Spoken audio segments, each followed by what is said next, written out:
Hi everyone. मु संजीत सार समस्त को स्वागत करुछि गोटे नुआ फ्रेश वीडियो रे।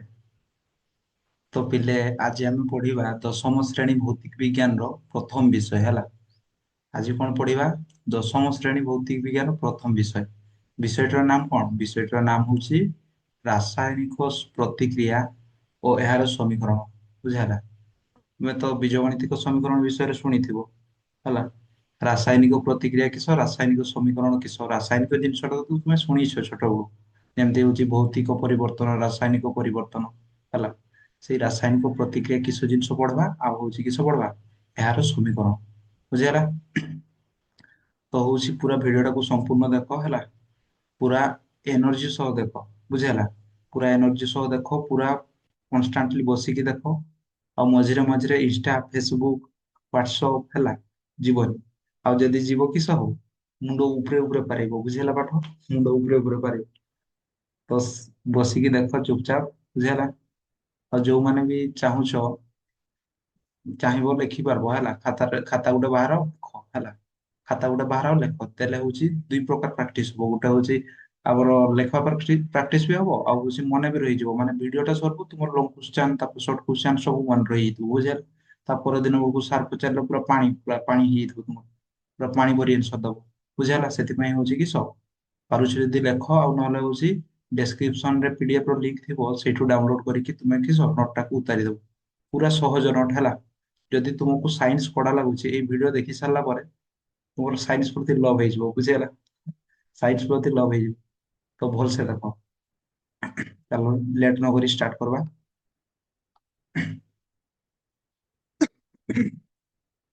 ଚାଲ। ବୁଝିହେଲା? ତ ଏଇ ବିଷୟ ପଢବା ପୂର୍ବରୁ ଆମେ ଦେଖ ଏଇ ବିଷୟରେ କଣ କଣ ପଢବା ହେଡିଙ୍ଗ ଦେଇ ଦେଇଛି ହେଲା।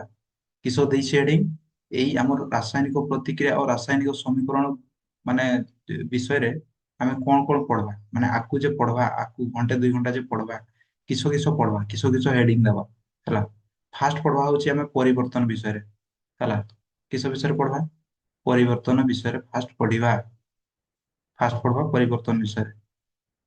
ତାପରେ ପଢବା ହଉଛି ରାସାୟନିକ ପ୍ରତିକ୍ରିୟା କାହାକୁ କୁହାଯାଏ ହେଲା। ତାପରେ ପଢବା ରାସାୟନିକ ସମୀକରଣ କିସ। ତାପରେ ପଢବା ହଉଛି ରାସାୟନିକ ପ୍ରତିକ୍ରିୟା କେତେ ପ୍ରକାର। ବୁଝିହେଲା? ତାପରେ ପଢବା ସକ୍ଷାରଣ, ତାପରେ ସଢାବସ୍ଥା। ଯଦି ଏତିକି ପଢିଦେଲା ନା ଆମର କିସ ବିଷୟ କମ୍ପ୍ଲିଟ ହେଇଯିବ। ଏତିକି ପଢି ସାରିଲା ପରେ ତୁମର ମନରୁ ସବୁ ଡାଉଟ କ୍ଲିୟର ହେଇଯିବ ହେଲା। এই ବିଷୟରେ ଯଦି ତୁମକୁ 100 ରୁ 100 ପରୀକ୍ଷା କରା, ମାନେ 50 ମାର୍କ ରୁ କି 100 ମାର୍କ ପରୀକ୍ଷା କରାଯାଏ, ତୁମେ 50 ରୁ 49 ନିହାତି ରଖବ। ବୁଝା? 49 କି 50 ରୁ 50 ବି ରଖିଦବ, ଗ୍ୟାରେଣ୍ଟି ହେଲା। ତ ହେଡିଙ୍ଗ ଦେଇଦିଅ ପରିବର୍ତ୍ତନ କାହାକୁ କୁହାଯାଏ ହେଲା। କିସ? ପରିବର୍ତ୍ତନ କାହାକୁ କୁହାଯାଏ। ତ ପିଲେ ତୁମେ ମାନେ ଦେଖିଥିବ ପରିବର୍ତ୍ତନ କାହାକୁ କୁହାଯାଏ, ତୁମେ ମାନେ ଦେଖିଥିବ ହେଲା। ସବୁ ଜିନିଷ ବଦଳେ, ବଦଳେ ନା ନାଇଁ ହେଲା। ସବୁ ଜିନିଷ ବଦଳେ। ଯେମିତି ତୁମେ ଛୋଟବେଳେ ହଉଛି କି ନାନା ମୁନା ବାଚ୍ଚା ଥିଲ, ଏଇନା ହଉଛି କି ପୁରା ତାଳ ଗଛ ପରି କିଏ ଡେଙ୍ଗା ହେଇଯାଇଛ, କିଏ ମୋଟା ହେଇଯାଇଛ ହେଲା। ତ ହଉଛି ସବୁ ଜିନିଷ ବଦଳେ। ବୁଝିହେଲା? କିସ କିସ ବଦଳେ ଦେଖ। ଦୁନିଆର ନିୟମ ହଉଛି କି ବଦଳିବା। ଦୁନିଆର ନିୟମ ହଉଛି ବଦଳିବା, ଛୋଟରୁ ବଡ ହେବା, ଦିନରୁ ରାତି ହେବା।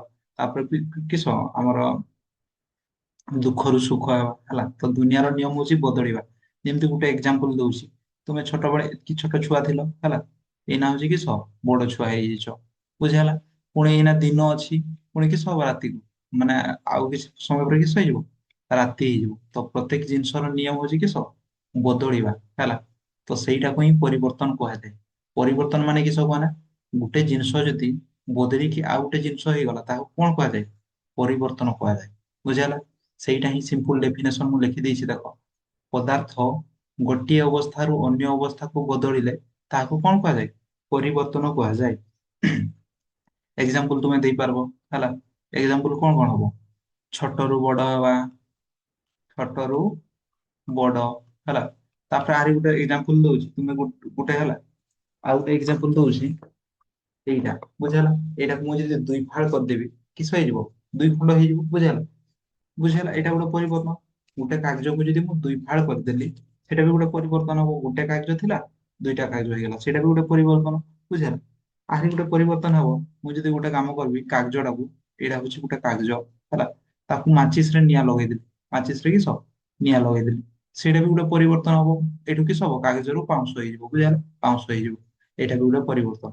ସେମିତି ଆରି ପରିବର୍ତ୍ତନର ଏକ୍ସାମ୍ପଲ ଦେଖ ଲେଖା ହେଇଛି କିସ କିସ ବହିରେ ଲେଖା ହେଇଛି। ଖରା ଦିନେ କ୍ଷୀରକୁ ସାଧାରଣ ତାପମାତ୍ରା ରଖିଦେଲେ କ୍ଷୀରଟା କିସ ହେଇଯିବ, ଖରାପ ହେଇଯିବ ନା ନାଇଁ? ହବ ହେଲା।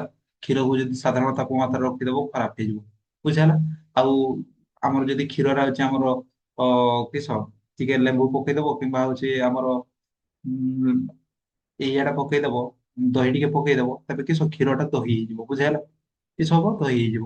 ତ ସେଇଟା ବି ଗୋଟେ ପରିବର୍ତ୍ତନ, କ୍ଷୀରରୁ ଦହି ହବ, କ୍ଷୀରରୁ କିସ ହବ, ଦହି। ବୁଝିହେଲା। ଏଟା ବି ଗୋଟେ ପରିବର୍ତ୍ତନ।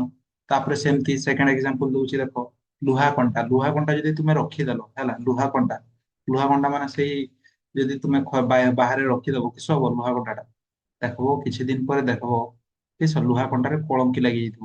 ବୁଝିହେଲା। ଲୁହା କଣ୍ଟାରେ କିସ କଳଙ୍କି ଲାଗିଯାଇଥିବ। ତ ହଉଛି ତୁମେ କହିବ ନାଇଁ ଯେ ସାର୍ ଆମେ ଏଇନା ରଖିଦବା ରାତିକୁ ଚେକ୍ କରିବା, ରାତିକୁ ନାଇଁ, ଏଇଟା ଗୋଟେ ଟାଇମ ଟେକେନ୍ ଜିନିଷ। ବୁଝିହେଲା। ସମୟ ଲାଗବ, କିନ୍ତୁ ଲାଗବ ନିହାତି ହେଲା। ଲୁହା କଣ୍ଟାରେ କଳଙ୍କି ଲାଗିଯାଇଥିବ। ତାପରେ ହଉଛି ସେମିତି ଥାର୍ଡ ଏକ୍ସାମ୍ପଲ ଦେଖ। ଥାର୍ଡ ଏକ୍ସାମ୍ପଲ ହଉଛି କି ଅଙ୍ଗୁର ଯଦି ବେଶୀ ଦିନ ରହିଯିବ କିସ ହବ, ପଚିଯିବ ନା ପାଚିଯିବ, ପଚିଯିବ। ବୁଝିହେଲା। ଅଙ୍ଗୁର ଯଦି ବେଶୀ ଦିନ ରହିବ କିସ ହବ, ପଚିଯିବ ହେଲା। ତାପରେ ସେଥିରୁ କିସ ଆସିବ, ବାସ୍ନା ଆସିବ ନା ଗନ୍ଧ ଆସିବ, ଗନ୍ଧେଇବ ହେଲା। ଆଉ ହଉଛି ଖାଦ୍ୟ ରନ୍ଧା ହେଲା ବେଳେ, ଖାଦ୍ୟ ରନ୍ଧା ହେଲା ବେଳେ ବି ପରିବର୍ତ୍ତନ ହୁଏ। ଏକ୍ସାମ୍ପଲ ଦେଇପାରିବ, ଖାଦ୍ୟ ରନ୍ଧା ବେଳେ କେମିତି ପରିବର୍ତ୍ତନ ହୁଏ କହିପାରିବ? ଖାଦ୍ୟ ରନ୍ଧା ହେଲା ବେଳେ ଦେଖ କେମିତି ପରିବର୍ତ୍ତନ ହଉଛି। ଖାଦ୍ୟ ରାନ୍ଧୁଛ ହେଲା, ମୋ ମା ଖାଦ୍ୟ ରାନ୍ଧୁଛନ୍ତି, ତରକାରୀ କରିଛନ୍ତି ଆମର ବାଇଗଣ ଆଉ ହଉଛି ଆଳୁ, ଡାଲି ହେଲା, ଏଗୁଡା ମିଶେଇକି ଡାଲମା ଗୋଟେ ତିଆରି କରିଦେଇଛନ୍ତି ହେଲା। କିସ ତିଆରି କରିଛନ୍ତି, ଡାଲମା। ତ ଏଇଟା ବି ଗୋଟେ ପରିବର୍ତ୍ତନ ହେଲା ନା ନାଇଁ ଦେଖ, ପନିପରିବାରୁ କିସ ହେଲା, ଟେଷ୍ଟି ଟେଷ୍ଟି ତରକାରୀ ହେଲା। ତ ଏଇଟା ବି ଗୋଟେ ପରିବର୍ତ୍ତନ। ବୁଝି ହେଲା। ପନିପରିବାରୁ ତରକାରୀ ହେଲା ଟେଷ୍ଟି ଟେଷ୍ଟି ବାଲା ହେଲା, ଯାହାକୁ ତୁମେ ରାତିରେ ବସିକି ଖାଇବ। ବୁଝା ହେଲା। ଏଇଟା ବି ଗୋଟେ ପରିବର୍ତ୍ତନ।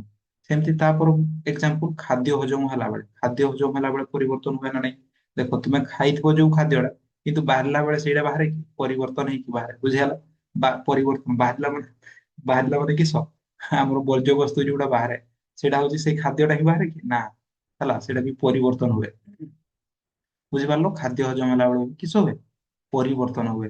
ତାପରେ ହଉଛି ଆମ ଶ୍ୱାସକ୍ରିୟା ବେଳେ, ଆମ ଶ୍ୱାସକ୍ରିୟା ବେଳେ ବି ପରିବର୍ତ୍ତନ ହୁଏ। କେମିତି ଗଲା, ଆମେ କିସ ନଉ ହେଲା, ହେଲା ଏଇ ପଏଣ୍ଟ ଏଇଟା ଛାଡ ହେଲା।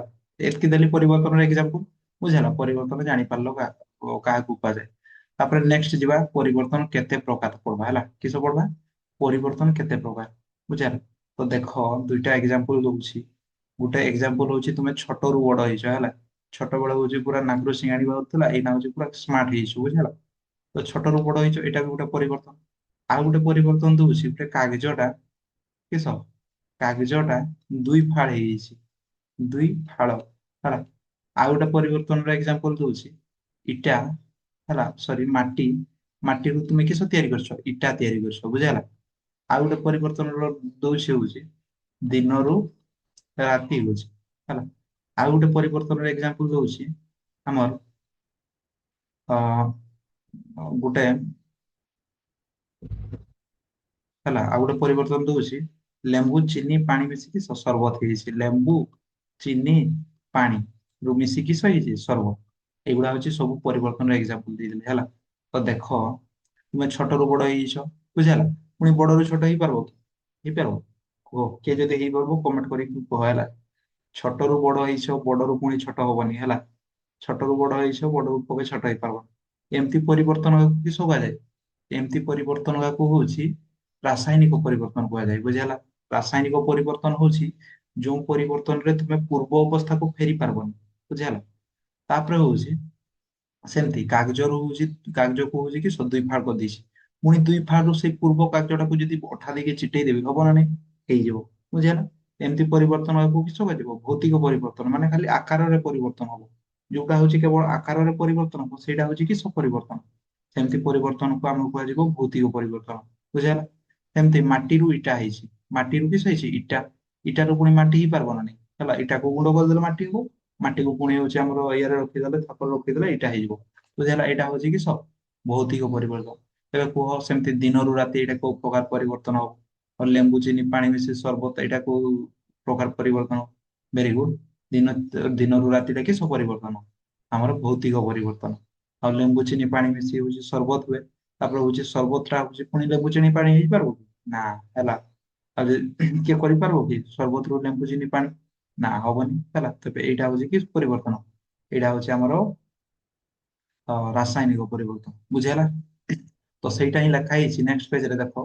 ପରିବର୍ତ୍ତନ ଦୁଇ ପ୍ରକାର। କିସ କିସ ପରିବର୍ତ୍ତନ କେତେ ପ୍ରକାର ଲେଖା ହେଇଛି? ଦୁଇ ପ୍ରକାର। କିସ କିସ ପଢ। ଗୋଟେ ହଉଛି ଭୌତିକ ପରିବର୍ତ୍ତନ, ଆଉ ଗୋଟେ କିସ ଲେଖା ହେଇଛି ରେ? ରାସାୟନିକ ପରିବର୍ତ୍ତନ। ବୁଝିହେଲା?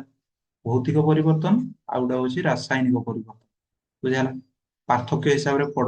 ପରୀକ୍ଷା ପାଇଁ ଇମ୍ପୋର୍ଟାଣ୍ଟ ନୁହଁ ହେଲା। ଏଇଟା ହଉଛି ବେସିକ। ତୁମେ ସପ୍ତମ ଶ୍ରେଣୀ, ଅଷ୍ଟମ ଶ୍ରେଣୀ, ନବମ ଶ୍ରେଣୀ ହେଲା ପଢିଥିବ। ସପ୍ତମ ଶ୍ରେଣୀରେ ପଢିଥିବ ପରିବର୍ତ୍ତନ ଦୁଇ ପ୍ରକାର, ଭୌତିକ ପରିବର୍ତ୍ତନ, ରାସାୟନିକ ପରିବର୍ତ୍ତନ ହେଲା। ତ ପାର୍ଥକ୍ୟ ପାଇଁ ଏଇଟା ଇମ୍ପୋର୍ଟାଣ୍ଟ ନୁହଁ। ବୁଝି ହେଲା? ଇମ୍ପୋର୍ଟାଣ୍ଟ ନୁହଁ, ଖାଲି ହଉଛି ଆମର ହଉଛି ଏଇ ବିଷୟଟା ପଢବା ପୂର୍ବରୁ କିଛି ବେସିକ ଜାଣିବା ପାଇଁ ପଡିବ ନା, ସେଇ ପାଇଁ ହଉଛି ଆମର ଏଇଟା ପଢା ହଉଛି ହେଲା। ତ ଭୌତିକ ପରିବର୍ତ୍ତନ କାହାକୁ କୁହାଯାଏ? ଲେଖିଦେଇଛି। ବୁଝିପାରିଲ ଭୌତିକ ପରିବର୍ତ୍ତନ କାହାକୁ କୁହାଯାଏ? ଦେଖ ଲେଖିଛି କିସ। ପଦାର୍ଥ ମାନେ ହଉଛି ଯୋଉ ପରିବର୍ତ୍ତନରେ ପଦାର୍ଥ ମୂଳ ଅବସ୍ଥାକୁ ଫେରି ଆସିପାରେ, ସେଇ ପ୍ରକାର ପରିବର୍ତ୍ତନକୁ କଣ କୁହାଯାଏ? ଭୌତିକ ପରିବର୍ତ୍ତନ। ସେମିତି ଡିଟୋ ଏଇଠି ହିଁ ଉତାରି ଦେବି, ଖାଲି ଯାହା ନି ଲେଖବ ହେଲା। ଯେଉଁ ପରିବର୍ତ୍ତନରେ ପଦାର୍ଥ ମୂଳ ଅବସ୍ଥାକୁ ଫେରି ଆସିପାରେନି ହେଲା, ଏମିତି ପରିବର୍ତ୍ତନ କଣ କୁହାଯାଏ? ଆମର ରାସାୟନିକ ପରିବର୍ତ୍ତନ। ବୁଝିହେଲା? ଏକ୍ସାମ୍ପଲ ଦେଇ ଦେଇଛି ୟାର ବି ଏକ୍ସାମ୍ପଲ ଦେଇଛି ହେଲା। କାଗଜରୁ ପାଉଁଶ, ପାଉଁଶରୁ କାଗଜ ହେଇପାରିବନି, ସେଇ ପାଇଁ ଏଇଟା କିସ ପରିବର୍ତ୍ତନ? ରାସାୟନିକ ପରିବର୍ତ୍ତନ। ବୁଝିହେଲା? ତ ଏଇଠି ଗୋଟେ କ୍ୱେଶ୍ଚନ ଆସିଲା, ଏମିତି କିଛି ପରିବର୍ତ୍ତନ ନାମ କହିପାରିବ କି ଯୋଉଠି ଭୌତିକ ବି ହଉଥିବ ରାସାୟନିକ ବି ହଉଥିବ? କହିପାରିବ? ଭେରି ଭେରି ଇମ୍ପୋର୍ଟାଣ୍ଟ ଏକ୍ସାମ୍ପଲ ଗୋଟେ ହେଲା। Very very very important example ଗୋଟେ ମନେ ରଖ। ଏମିତି ଗୋଟେ ଏକ୍ସାମ୍ପଲ ଦଉଛି ହେଲା, ବହୁତ ଗୁଡା ଏକ୍ସାମ୍ପଲ ହବ କିନ୍ତୁ ହଉଛି ଆମର ସାଧାରଣ ଡେଲି ଲାଇଫରେ ସେଇ ଏକ୍ସାମ୍ପଲ ଟା ହବ। ବୁଝିହେଲା? ସେଇ ଏକ୍ସାମ୍ପଲ ହଉଛି ଆମର ହଉଛି ମହମବତୀ ଜଳିବା ହେଲା। ମହମବତୀ ଜଳିବା। ଏଇଠି ଦେଖ ଭୌତିକ ପରିବର୍ତ୍ତନ ବି ହଉଛି, ରାସାୟନିକ ପରିବର୍ତ୍ତନ ବି ହଉଛି। ଦେଖ ଜଳିବା, ଜଳିବା ମାନେ ହଉଛି ରାସାୟନିକ ପରିବର୍ତ୍ତନ। ଆଉ ହଉଛି ଏଇ ଯେ ମହମଟା ତରଳୁଛି ହେଲା, ଛୋଟ ହେଇଯାଉଛି, ସେଇଟା ହଉଛି କି ଭୌତିକ ପରିବର୍ତ୍ତନ। ବୁଝିହେଲା? ବୁଝିପାରିଲ? ଦେଖ ଏଇଟା ଯେ ମହମବତୀଟା ତରଳୁଛି, ତରଳିକି ସେଇ ପାଣିଟାକୁ ଯଦି ମୁଁ ହଉଛି ଆଉ ୟା ବୋଧେ ମହମବତୀଟା ତିଆରି ହେଇପାରିବନି? ହେଇପାରିବ ହେଲା। ତ ହଉଛି ଏଇଟା କି ଭୌତିକ ପରିବର୍ତ୍ତନ। ଆଉ ଏଇ ଜଳୁଛି ଯୋଉଟା, ସେଇଟା ହଉଛି କି ରାସାୟନିକ ପରିବର୍ତ୍ତନ। ବୁଝିହେଲା? ମନେ ରଖିବ ଏଇଟା ହଉଛି ଦୁଇ ପ୍ରକାର ପରିବର୍ତ୍ତନ ଏଠି ହୁଏ ମହମବତୀ ଜଳିଲେ। ବୁଝିହେଲା? ତାପରେ ଦେଖ କିସ ହେଡିଙ୍ଗ ଦେବା। ଆମେ କହିଥିଲେ ନା କଣ କଣ ପଢିବା, ହେଡିଙ୍ଗ ଦେଇଥିଲେ ଦେଖ। ରାସାୟନିକ ପରିବର୍ତ୍ତନ ପଢି ସାରିଲ। ଏଇନା ହେଡିଙ୍ଗ ଦେବା କିସ? ରାସାୟନିକ ପ୍ରତିକ୍ରିୟା କାହାକୁ କୁହାଯାଏ? ହେଲା ହେଡିଙ୍ଗ ଦେଇଦିଅ ରାସାୟନିକ ପ୍ରତିକ୍ରିୟା କାହାକୁ। ବୁଝିହେଲା? ହେଇ ଯିଏ ବି ମଝିରେ ମଝିରେ ଗାୟବ ହେଇଯାଉଛ ହେଲା, କନଷ୍ଟାଣ୍ଟଲି ଦେଖ। ବୁଝିହେଲା? ମଝିରେ ମଝିରେ ଯେ ଯାଇକି ଇନଷ୍ଟା ଯାଇକି ଚେକ୍ କରିଦେଇକି ଆସିଲ ହେଲା, କିଏ ମେସେଜ କରିଛି, କିଏ ରିଲ୍ସ ଦୁଇଟା ସ୍କ୍ରଲ କରି ଆସିଲ, ଗାୟବ ହୁଅନି ହେଲା। ଯଦି ଗାୟବ ହେଇଯାଉଛ କିସ ମାନେ ଅ, କିସ ପାଠ ଆଳୁ ହବ। ବୁଝିହେଲା? ତ ଗାୟବ ହୁଅନି, ତ କନଷ୍ଟାଣ୍ଟଲି ଦେଖ। ବୁଝିହେଲା? ଦେଖୁଛ? ରେଡି ହେଲା। ତ ପଢ ଦେଖ କିସ ଲେଖା ହେଇଛି। ରାସାୟନିକ ପ୍ରତିକ୍ରିୟା କାହାକୁ କୁହାଯାଏ? ହେଲା ହେଡିଙ୍ଗ ଦେଇଦବା। ଦେଇଛି ରାସାୟନିକ ପ୍ରତିକ୍ରିୟା କାହାକୁ କୁହାଯାଏ ଦେଖ। ଲେଖା ହେଇଛି ଯୋଉ ପ୍ରତିକ୍ରିୟାରେ ବା ସରି ଯୋଉ ପ୍ରକ୍ରିୟାରେ ଏକ ବା ଏକାଧିକ ପଦାର୍ଥ ମିଶି ଏକ ନୂଆ ପଦାର୍ଥ ତିଆରି କରନ୍ତି, ତାହାକୁ ରାସାୟନିକ ପ୍ରତିକ୍ରିୟା କୁହାଯାଏ। କିସ କହିଲି? ଯେଉଁ ପ୍ରକ୍ରିୟାରେ ଏକ ବା ଏକାଧିକ ପଦାର୍ଥ ମିଶି ଗୋଟେ ନୂଆ ଜିନିଷ ବା ନୂଆ ପଦାର୍ଥ ତିଆରି କରନ୍ତି, ତାହା କଣ କୁହାଯାଏ? ରାସାୟନିକ ପ୍ରତିକ୍ରିୟା କୁହାଯାଏ। ବୁଝିହେଲା? ମାନେ ବୁଝ, ଏମିତି ବୁଝ ଯେ ଏଇଟା ଗୋଟେ ପ୍ରୋସେସ। ରାସାୟନିକ ପ୍ରତିକ୍ରିୟା ଗୋଟେ କିସ ପ୍ରୋସେସ, ଯୋଉ ପ୍ରୋସେସ ରେ କି ଗୋଟେ ଜିନିଷ ମିଶି ଗୋଟେ ବା ଗୋଟେରୁ ଅଧିକ ଜିନିଷ ମିଶିକି କିସ ଗୋଟେ ନୂଆ ଜିନିଷ ତିଆରି କର। ଏକ୍ସାମ୍ପଲ ଗୋଟେ ଦେଇଦବା ହେଲା। ଏକ୍ସାମ୍ପଲ ନହେଲେ ଆମେ କିଛି ବୁଝିପାରିବାନି। ଗୋଟେ ଦେଇଦବା। ଏକ୍ସାମ୍ପଲ ଦଉଛି, ଆମର ଫେଭରାଇଟ ଏକ୍ସାମ୍ପଲ ହଉଛି ଲେମ୍ବୁ ଚିନି ପାଣି ହେଲା। ଲେମ୍ବୁ, ତୁମେ ଗୋଟେ କାମ କର, ଗୋଟେ ଗିଲାସ ନେଲ ହେଲା। ଆମର କି 10 रुपया वाला गिलास ନେଲ। ବୁଝିହେଲା? ଗନ୍ନେ का गिलास ବଡା ବାଲା। ତାପରେ ହଉଛି ତୁମେ କିସ କଲ, ଗୋଟେ ହଉଛି ଲେମ୍ବୁଟାକୁ କଚ କରି କାଟିଦବ। ବୁଝିହେଲା? ଲେମ୍ବୁଟାକୁ ହଉଛି ଏଇଠି ଚିପୁଡି ଦେଲ। ବୁଝିହେଲା? ତାପରେ ହଉଛି କିଛି ଚିନି ନେଲ। କିସ ନବ? ଚିନି ପକେଇଦେଲ। ତାପରେ ହଉଛି ପାଣି କିଛି ଢାଳିଦବ। ତେବେ ହଉଛି କିସ ତିଆରି ହେଲା? ସରବତ ତିଆରି ହେଲା। ବୁଝିହେଲା? କିସ ତିଆରି ହେଲା? ସରବତ। ଦେଖ କିସ କିସ ଜିନିଷ ମିଶିଲା ଦେଖ ଏଇଠି। ଲେମ୍ବୁ ମିଶିଲା, ଚିନି ମିଶିଲା, ଆଉ କିସ ଆମର ଜଳ ମିଶିଲା ହେଲା। ତ ଏଇଟା ଯେ ତିନିଟା ମିଶିକି ଗୋଟେ ନୂଆ ଜିନିଷ ତିଆରି ହେଲା। ଆମ ନୂଆ ଜିନିଷଟା କିସ? କୋକୋ କୋଲା ବା ସରବତ ହେଲା। ଥଣ୍ଡା ତିଆରି ହେଲା, ଆମର ସରବତ ହେଲା, ଯାହାକୁ ତୁମେ ପିଇବ ଆଇନା ହେଲା। ତ ଏଇଟାକୁ ବି ସବୁ କୁହାଯିବ ରାସାୟନିକ ପ୍ରତିକ୍ରିୟା। ଆମର କୁହାଯାଇଛି ନା ଡେଫିନେସନ ରେ, ରାସାୟନିକ ପ୍ରତିକ୍ରିୟା ମାନେ ହଉଛି ଦୁଇ ବା ଦୁଇରୁ ଅଧିକ ଜିନିଷ ମିଶିକି ଗୋଟେ ନୂଆ ଜିନିଷ ତିଆରି ହେଲେ। ବୁଝିହେଲା, ଏଠି ଆମର ଦୁଇଟା ତିନିଟା ଜିନିଷ ମିଶିଲା, କିସ କିସ? ଲେମ୍ବୁ, ଚିନି, ଆଉ ହଉଛି କିସ ଜଳ ମିଶିଲା, କିସ ନୂଆ ଜିନିଷ ତିଆରି ହେଲା। ଆମର ନୂଆ ଜିନିଷର ନାମ ହଉଛି କିସ ସରବତ। ବୁଝିହେଲା। ତ ହଉଛି ଏଇଟା ହଉଛି ରାସାୟନିକ ପ୍ରତିକ୍ରିୟା ଏକ୍ସାମ୍ପଲ, ଏଇଟାକୁ ହଉଛି କି ରାସାୟନିକ ପ୍ରତିକ୍ରିୟା କୁହାଯାଏ। ତ ଆମର ପରୀକ୍ଷାରେ କି ଏତେ ସାଧା ଏକ୍ସାମ୍ପଲ ପଡବ ନା, ଏତେ ସାଧା ନୁହଁ ହେଲା। ଏତେ ସାଧା ଏକ୍ସାମ୍ପଲ ପଢିଥିଲେ ତୁମେ ପୁରା 10 କ୍ଲାସ ହେଇଛ। ତୁମେ ଲେମ୍ବୁ ଚିନି ପାଣି ସରବତର ଏକ୍ସାମ୍ପଲ ଏଇନା ଦେଖବ ନା ହେଲା। ପ୍ରଥମ ବୁଝିବା ପାଇଁ ସାଧା ଏକ୍ସାମ୍ପଲ ଦେଇଦେଲେ, ଏଇନା ଧୀରେ ଧୀରେ କିସ କଡା ବାଲା ଏକ୍ସାମ୍ପଲ କୁ ବୁଝିବା। ବୁଝିହେଲା। କଡା ବାଲା ଏକ୍ସାମ୍ପଲ କୁ ଯିବା, ଆଉ ଆମର ପରୀକ୍ଷା ବି କରିବା। ବୁଝିହେଲା, ଏକ୍ସପେରିମେଣ୍ଟ ବି କରିବା, ପ୍ରାକ୍ଟିକାଲ ଏକ୍ସପେରିମେଣ୍ଟ ବି କରିବା ହେଲା। ତ ଆମର ବଜେଟ ଟିକେ ଲ, ବୁଝିହେଲା, ଆମର ବଜେଟ ଲ, ସେଥିପାଇଁ ଆମର ପରୀକ୍ଷାଟା ଖାତା ପେପରରେ ହିଁ କରିଦବା। ବୁଝିହେଲା, ଆମର ଏଇ ସ୍କ୍ରିନରେ ହିଁ କରିଦବା ପରୀକ୍ଷା। ବୁଝିହେଲା। ତ ରେଡି ହେଇଥାଉ, ଆମର ସ୍କ୍ରିନରେ ହିଁ ବିକର ଫିକର ସବୁ ଅଛି। ବୁଝିହେଲା। ତ ସେକେଣ୍ଡ ଏକ୍ସାମ୍ପଲ ଦେଖ, ସେକେଣ୍ଡ ଏକ୍ସାମ୍ପଲ ଆମେ ଗୋଟେ ପରୀକ୍ଷା କରି ଦେଖବା ହେଲା। ଗୋଟେ କାମ କର, ମ୍ୟାଗ୍ନେସିୟମ ଗୋଟେ ନେଇଯାଅ। ବୁଝିହେଲା, କିସ କରିବ, ମ୍ୟାଗ୍ନେସିୟମ ଗୋଟେ ନେଇଯାଅ। ସାର୍ ମ୍ୟାଗ୍ନେସିୟମ ପୁଣି କିସ ଜିନିଷ ହେଲା। ମ୍ୟାଗ୍ନେସିୟମ ଗୋଟେ ଧାତୁ। ସାର୍ ଧାତୁ ପୁଣି କିସ ଜିନିଷ? ଧାତୁ ଯେମିତି ସୁନା ଶୁଣିଛ, ଶୁଣିଥିବ ନିହାତି। ରୂପା ଶୁଣିଛ, ଶୁଣିଛ। ଲୁହା ହେଲା, ଆଇରନ୍ ବଡି ଯେ କୁହ ଆମର ଆଇରନ୍ ବଡି ହେଲା, ସେଇ ଆଇରନ୍ ଶୁଣିଛ, ଲୁହା ଶୁଣିଛ ହେଲା। ଏଗୁଡା ଯେମିତି ଧାତୁ, ଏଗୁଡାକୁ କିସ କୁହାଯାଏ, ଧାତୁ। ସେମିତି ହଉଛି ଆମର ଆଉ ଗୋଟେ ଧାତୁର ନାମ କହୁଛି ମ୍ୟାଗ୍ନେସିୟମ। ମ୍ୟାଗ୍ନେସିୟମ ହେଲା। ଦେଖତେ କେମିତି ସାର୍ ହେଲା, ଦେଖତେ ହଉଛି ଇଏ ଫିତା ପରି, କେମିତି ଫିତା ପରି। ବୁଝିହେଲା, ମ୍ୟାଗ୍ନେସିୟମ ତାକୁ ନେଇଗଲି। ତାପରେ କିସ କରବା, ଏଇଟା ହଉଛି ମ୍ୟାଗ୍ନେସିୟମ ହେଲା, ମ୍ୟାଗ୍ନେସିୟମ। ତାପରେ ଆମର ଗୋଟେ ବର୍ଣ୍ଣର ବାହାରିବା ହେଲା। ଆମର ବର୍ଣ୍ଣର ତ ନାହିଁ, ଆମର ବଜେଟ କମ, କିସ ମହମବତୀ ଗୋଟେ ବର୍ଣ୍ଣର ଗୋଟେ ହଉଛି ଏମିତି ଜିନିଷ ଯୋଉଟା ହଉଛି କିସ ଜଳାନ ହେଲା, ଲ୍ୟାବ ରେ ଥାଏ। ମହମବତୀ ନେଲି। ତାପରେ ହଉଛି ଆମର ଏଇ ମାଗ୍ନେସିୟମ ଫିତାଟାକୁ ଏଇଠି ଦେଖେଇଲି ହେଲା, ଏଇଠି ଦେଖେଇଲି। ତେବେ ହଉଛି କି ଜଳବ ନା ନାଇଁ, ଫିତା ମାନେ ନିହାତି ଜଳବ। ବୁଝିଲା। ତ ଇଏ ଜଳବ କେମିତି, ଜଳବ ପୁରା ଉଜ୍ଜଳ ଶିଖା ହାଉ ହାଉ ହେଇକି ଜଳବ, କେମିତି ପୁରା ଧଳା ରଙ୍ଗର ହାଉ ହାଉ ହେଇକି ଜଳବ ହେଲା। ଯେମିତି ତୁମେ ଦେଖିଛ ଓଲ୍ଡିଂ କଲା ବେଳେ ଯେମିତି ଲାଇଟ୍ ଟା ଆସେ ପୁରା ଉଜ୍ଜଳ ରଙ୍ଗର ହେଲା, ଓଲ୍ଡିଂ କଲା ବେଳେ କରି ଆସେନି ନା ଲାଇଟ୍ ଟା ଗୋଟେ ଆଖିରେ ଏମିତି ଏମିତି ଗୋଟେ ମାସ୍କ ଟା ପିନ୍ଧିକି ହଉଛି ଓଲ୍ଡିଂ କର ହେଲା। ସେ ଖାଲି ଆଖିରେ ଦେଖିଲା ଖରାପ ହେଇଯିବ। ବୁଝିହେଲା, ଆଖି ଖରାପ ହେଇଯିବ ହେଲା। ସେମିତି ଉଜ୍ଜଳ ଶିଖା ହେଇକି ଜଳବ। ବୁଝିହେଲା। ତେବେ ହଉଛି ଏଇ ଯେ ଜଲା, ତେବେ ହଉଛି କିଛି ପାଉଁଶ ବାହାରିବ ନା, ସେଇ ପାଉଁଶ ଟାକୁ କିସ କରିବ, ତୁମେ ଗୋଟେ ପ୍ଲେଟ ରଖ। ବୁଝିହେଲା, କାଚ ପ୍ଲେଟ ରଖ। ତେବେ ହଉଛି କାଚ ପ୍ଲେଟ ରଖିଲେ, ତ ସେଇ କାଚ ପ୍ଲେଟରେ କିସ ରହିବ, କାଚ ପ୍ଲେଟରେ ଆମର ହଉଛି ମାଗ୍ନେସିୟମ ର ଇଏ ଗୁଣ୍ଡଟା ରହିବ। ସେଇଟା ହଉଛି କିସ ହବ, ସେଇଟାକୁ କୁହାଯାଏ ମାଗ୍ନେସିୟମ ଅକ୍ସାଇଡ। ବୁଝିହେଲା, କିସ କୁହାଯିବ, ମାଗ୍ନେସିୟମ ଅକ୍ସାଇଡ। ଏଇଟା ବି ଗୋଟେ କିସ ରାସାୟନିକ ପ୍ରତିକ୍ରିୟା। ରାସାୟନିକ ପ୍ରତିକ୍ରିୟା ମାଗ୍ନେସିୟମ କାହାର ସହ ରାସାୟନିକ ପ୍ରତିକ୍ରିୟା କଲା, ଅକ୍ସିଜେନ ସହ ହେଲା। କି ସବୁ ତିଆରି ହେଲା ତାପରେ ମ୍ୟାଗ୍ନେସିୟମ ଅକ୍ସାଇଡ। ବୁଝିହେଲା, ସେଇ ଏକ୍ସାମ୍ପଲ ଟା ଲେଖିଦେଇଛି। ମ୍ୟାଗ୍ନେସିୟମକୁ ବାୟୁରେ ଜାଳିଲେ କିସ ସୃଷ୍ଟି ହୁଏ, ମ୍ୟାଗ୍ନେସିୟମ ଅକ୍ସାଇଡ ସୃଷ୍ଟି ହୁଏ। ରାସାୟନିକ ପ୍ରତିକ୍ରିୟା କରି କିସ ମ୍ୟାଗ୍ନେସିୟମ ଅକ୍ସାଇଡ ସୃଷ୍ଟି ହୁଏ। ସେମିତି ଆମର ଆଉ ଗୋଟେ ଲ ବଜେଟ ବାଲା ପରୀକ୍ଷା କରିବା ହେଲା, ଖାତା ପେନସିଲ ଆମର ସ୍କ୍ରିନରେ ହିଁ ପରୀକ୍ଷା କରିଦବା। Lead nitrate. ବୁଝିହେଲା, ଲେଡ୍ ନାଇଟ୍ରେଟ ର ଜଳୀୟ ଦ୍ରବଣ। ବୁଝିହେଲା, ଆମେ ଗୋଟେ ନେବା, କିସ ନେବା କହୁନା, ଗିଲାସ ହେଲା। ଆକ୍ଚୁଆଲି ଆମର କନିକାଲ ଫ୍ଲାସ୍କ ରେ କରାଯାଏ, ମାନେ କନିକାଲ ଫ୍ଲାସ୍କ ନେବା। ବୁଝିହେଲା, କାଚର କନିକାଲ ଫ୍ଲାସ୍କ ନେଲେ ଏଇଟା ହଉଛି କିସରେ କନିକାଲ ଫ୍ଲାସ୍କ। ଆଉ ଏଇଟା କିସ, ଏଇଟା ବିକର। ବୁଝିହେଲା, ମନେ ରଖ ବିକର ଦେଖତେ ଏମିତି, କନିକାଲ ଫ୍ଲାସ୍କ ଦେଖତେ ଏମିତି।